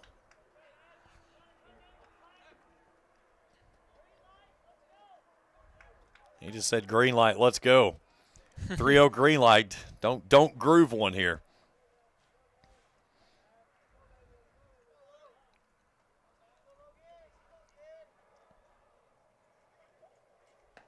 And a 4-pitch walk. And that'll bring in Adrian Vargas, who's 1 for 4. It's not really a bad walk there. No, I'm okay with that. Yeah.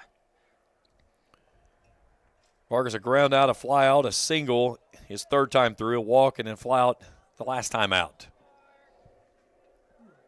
14 runs on 15 hits as we approach 3 hours of this ball game. Trying to throw behind the runner, back in easily is Phelps. 2 on, 2 out here in the ninth.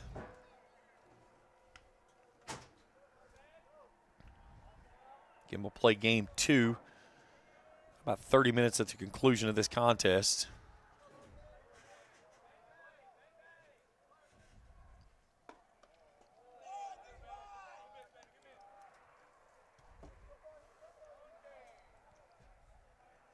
Mixture of sun and clouds throughout the afternoon. When the sun gets out, it's been kind of nice. You can feel the temperature of it. When the clouds have taken over, you can tell it drops the temperatures about 5-6 degrees, especially with that wind. Big swing and a miss. Count goes to 1-1.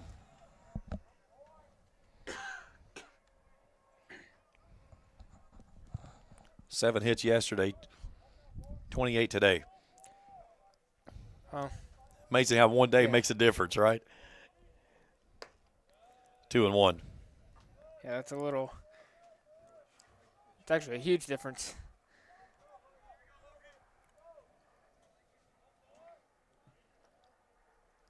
Getting closer and closer to Major League Baseball actually getting the season going, even though we get the 2 Tokyo Series games.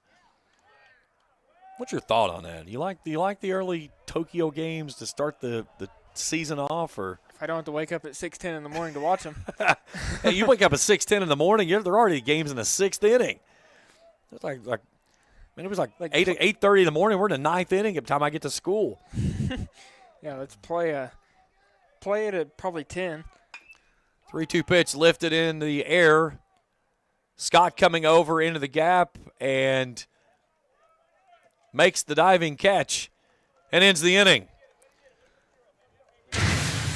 We take a look at it on the instant replay as Scott. I believe it was the center fielder who got it. It was hard to tell from there because Scott was trying to. Yeah, it was the center field. Johnson cut him off. Okay.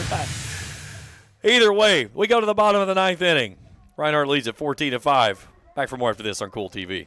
JSB Industrial Solutions, Inc. is owned and managed by Shane Wallingford to be a solutions provider for manufacturers tailoring to their specialized needs. It was created with a vision that good communication among all parties will provide the best answer to the problem. From ball mills used in pulverization to custom design of equipment or components, JSB Industrial Solutions, Inc. will gladly work with clients to resolve the issues that are prevalent. Their vision is to make your project their successful business. JSB Industrial Solutions, Tollsboro, Kentucky. Since 1932, we've been a proud part of Kentucky, dedicated to serving our members with integrity, respect, and a commitment to excellence.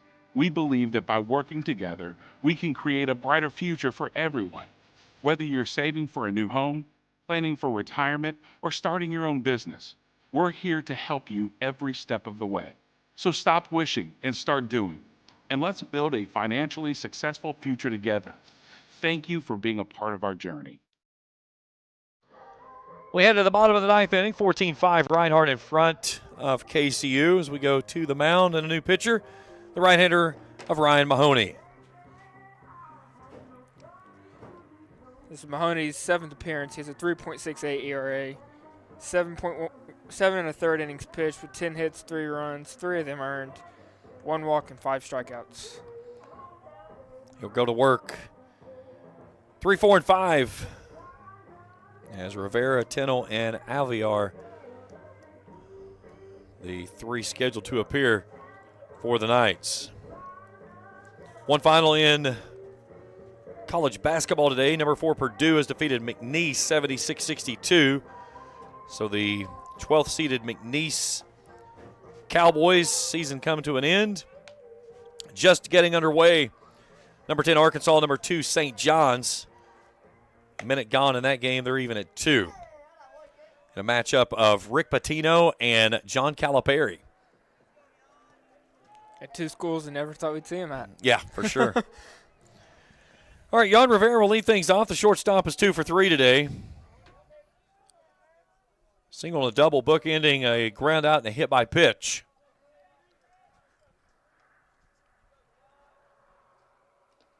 That one spikes in the dirt and off the catcher to the backstop. His catcher's tough. He's taking a beating here in this game for sure.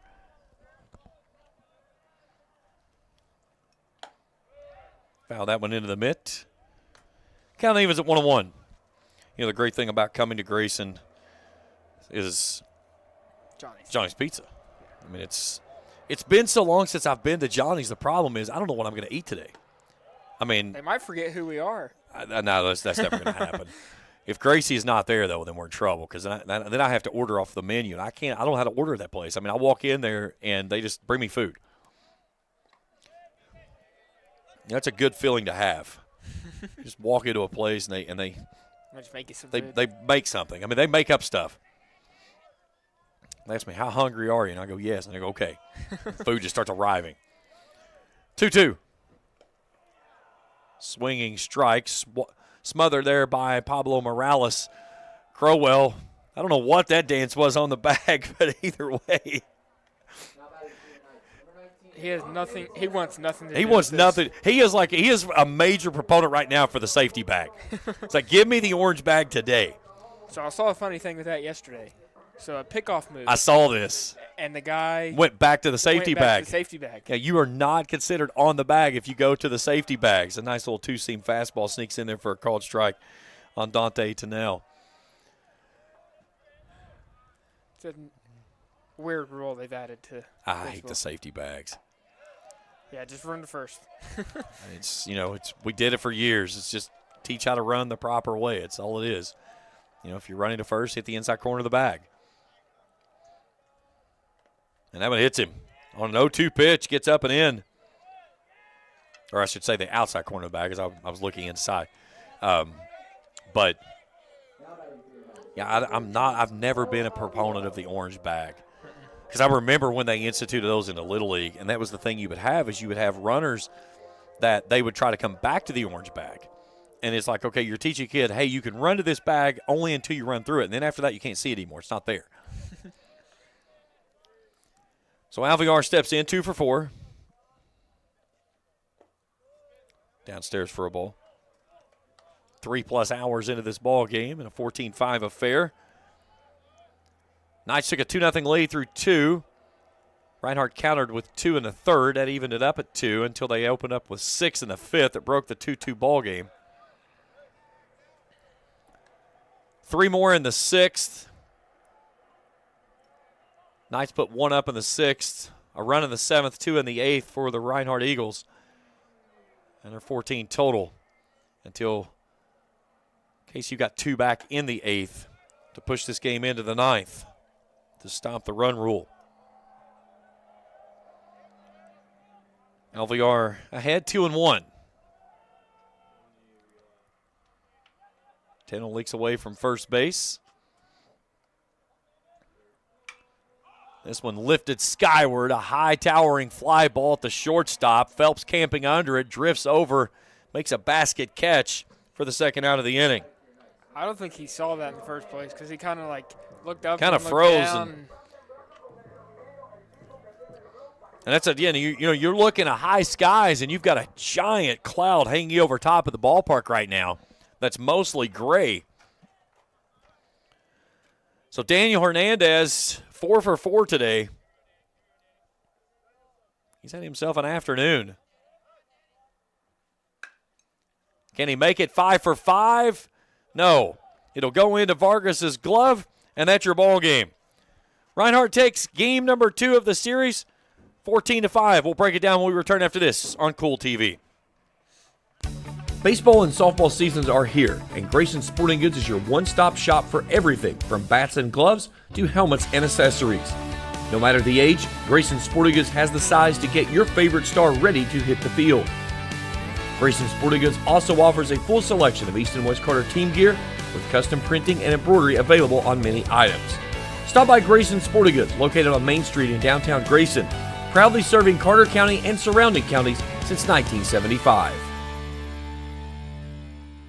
Here at Papa John's, we know our stuff. That's why we hand stuff every epic stuffed crust with a whole lot of flavor. And we always start with our fresh, never frozen dough. We never stop exploring new flavors of stuff into our crust. And just wait until you see what we're cooking up next. The new cheesy calzone epic stuffed crust, hand stuffed with a blend of garlic herb ricotta and mozzarella. Because no one stuffs a crust like Papa John's. Final score here in Grayson, 14-5. Reinhardt takes game number 2 of the series. As we'll look at our box score again and how this one went down. KCU took a 2-0 lead through 2. Reinhardt answered with 2 more back in the third. That evened the game at 2 until a 6th-run, 5th inning for the visiting Eagles. Took an 8-2 lead. They added 3 more in the 6th. KCU got 1 back in the 6th. Reinhardt plated 1 in the 7th. Both teams with 2 runs in the 8th, which pushed the game into the 9th inning. But Reinhardt hangs on with a 14-5 win. Multi-hit afternoons for Phelps. He goes 3 for 5. Crowell 2 for 5. Boscarino and Eiselman each with a pair of hits. And then House and Pablo Morales from the bottom of the order with 2 hits each. Morales, Eisman, and Boscarino drive in a pair of runs for the Eagles. Dorsey, Eisman, and Crowell with doubles. For the Knights, Ty Scott from the top of the order, 2 for 5. Jan Rivera goes 2 for 4. Alvear 2 for 5. Hernandez 4 for 5. His lone out came to end the ball game there. Scott, Alvear, and Rivera with doubles. Alvear put in a triple, and then Hartley flipped the bat and poked one out of here for the 2-run shot back in the 3rd inning in the lone home run. Pitching looks like this. Christopher will take the win. He goes 6 innings, 9 hits, 3 runs, all earned, struck out 4, walked a batter. Combs will suffer the loss, 4 2/3 innings, 7 hits, 6 runs, all earned, strikes out 3, and walks 3. Final box score looks like this. For Reinhardt, 14 runs on 15 hits, 1 error. They leave 8 runners on base. For KCU, 5 runs, 13 hits, an error. They leave 10 runners on base. 3 hours, 3 minutes, our game play time, as Reinhardt takes the victory in this one, 14-5. We're going to step out for just a little bit to get things ready for game number 3, as we'll play a 7-inning game between Reinhardt and KCU to finish out this AAC conference matchup. So for now, we step out, and we will be back with you in about 20 minutes, and we'll set the scene for game number 3 between Reinhardt and KCU, with the Eagles taking the series already with 2 games, looking for the sweep when we return. That's as we continue our coverage after this here on Kool TV. Kool TV proudly presents Kentucky Christian University Baseball live from Knight Stadium in Grayson, Kentucky. Now let's head to the field at Knight Stadium for exciting Kentucky Christian University Baseball on Kool TV.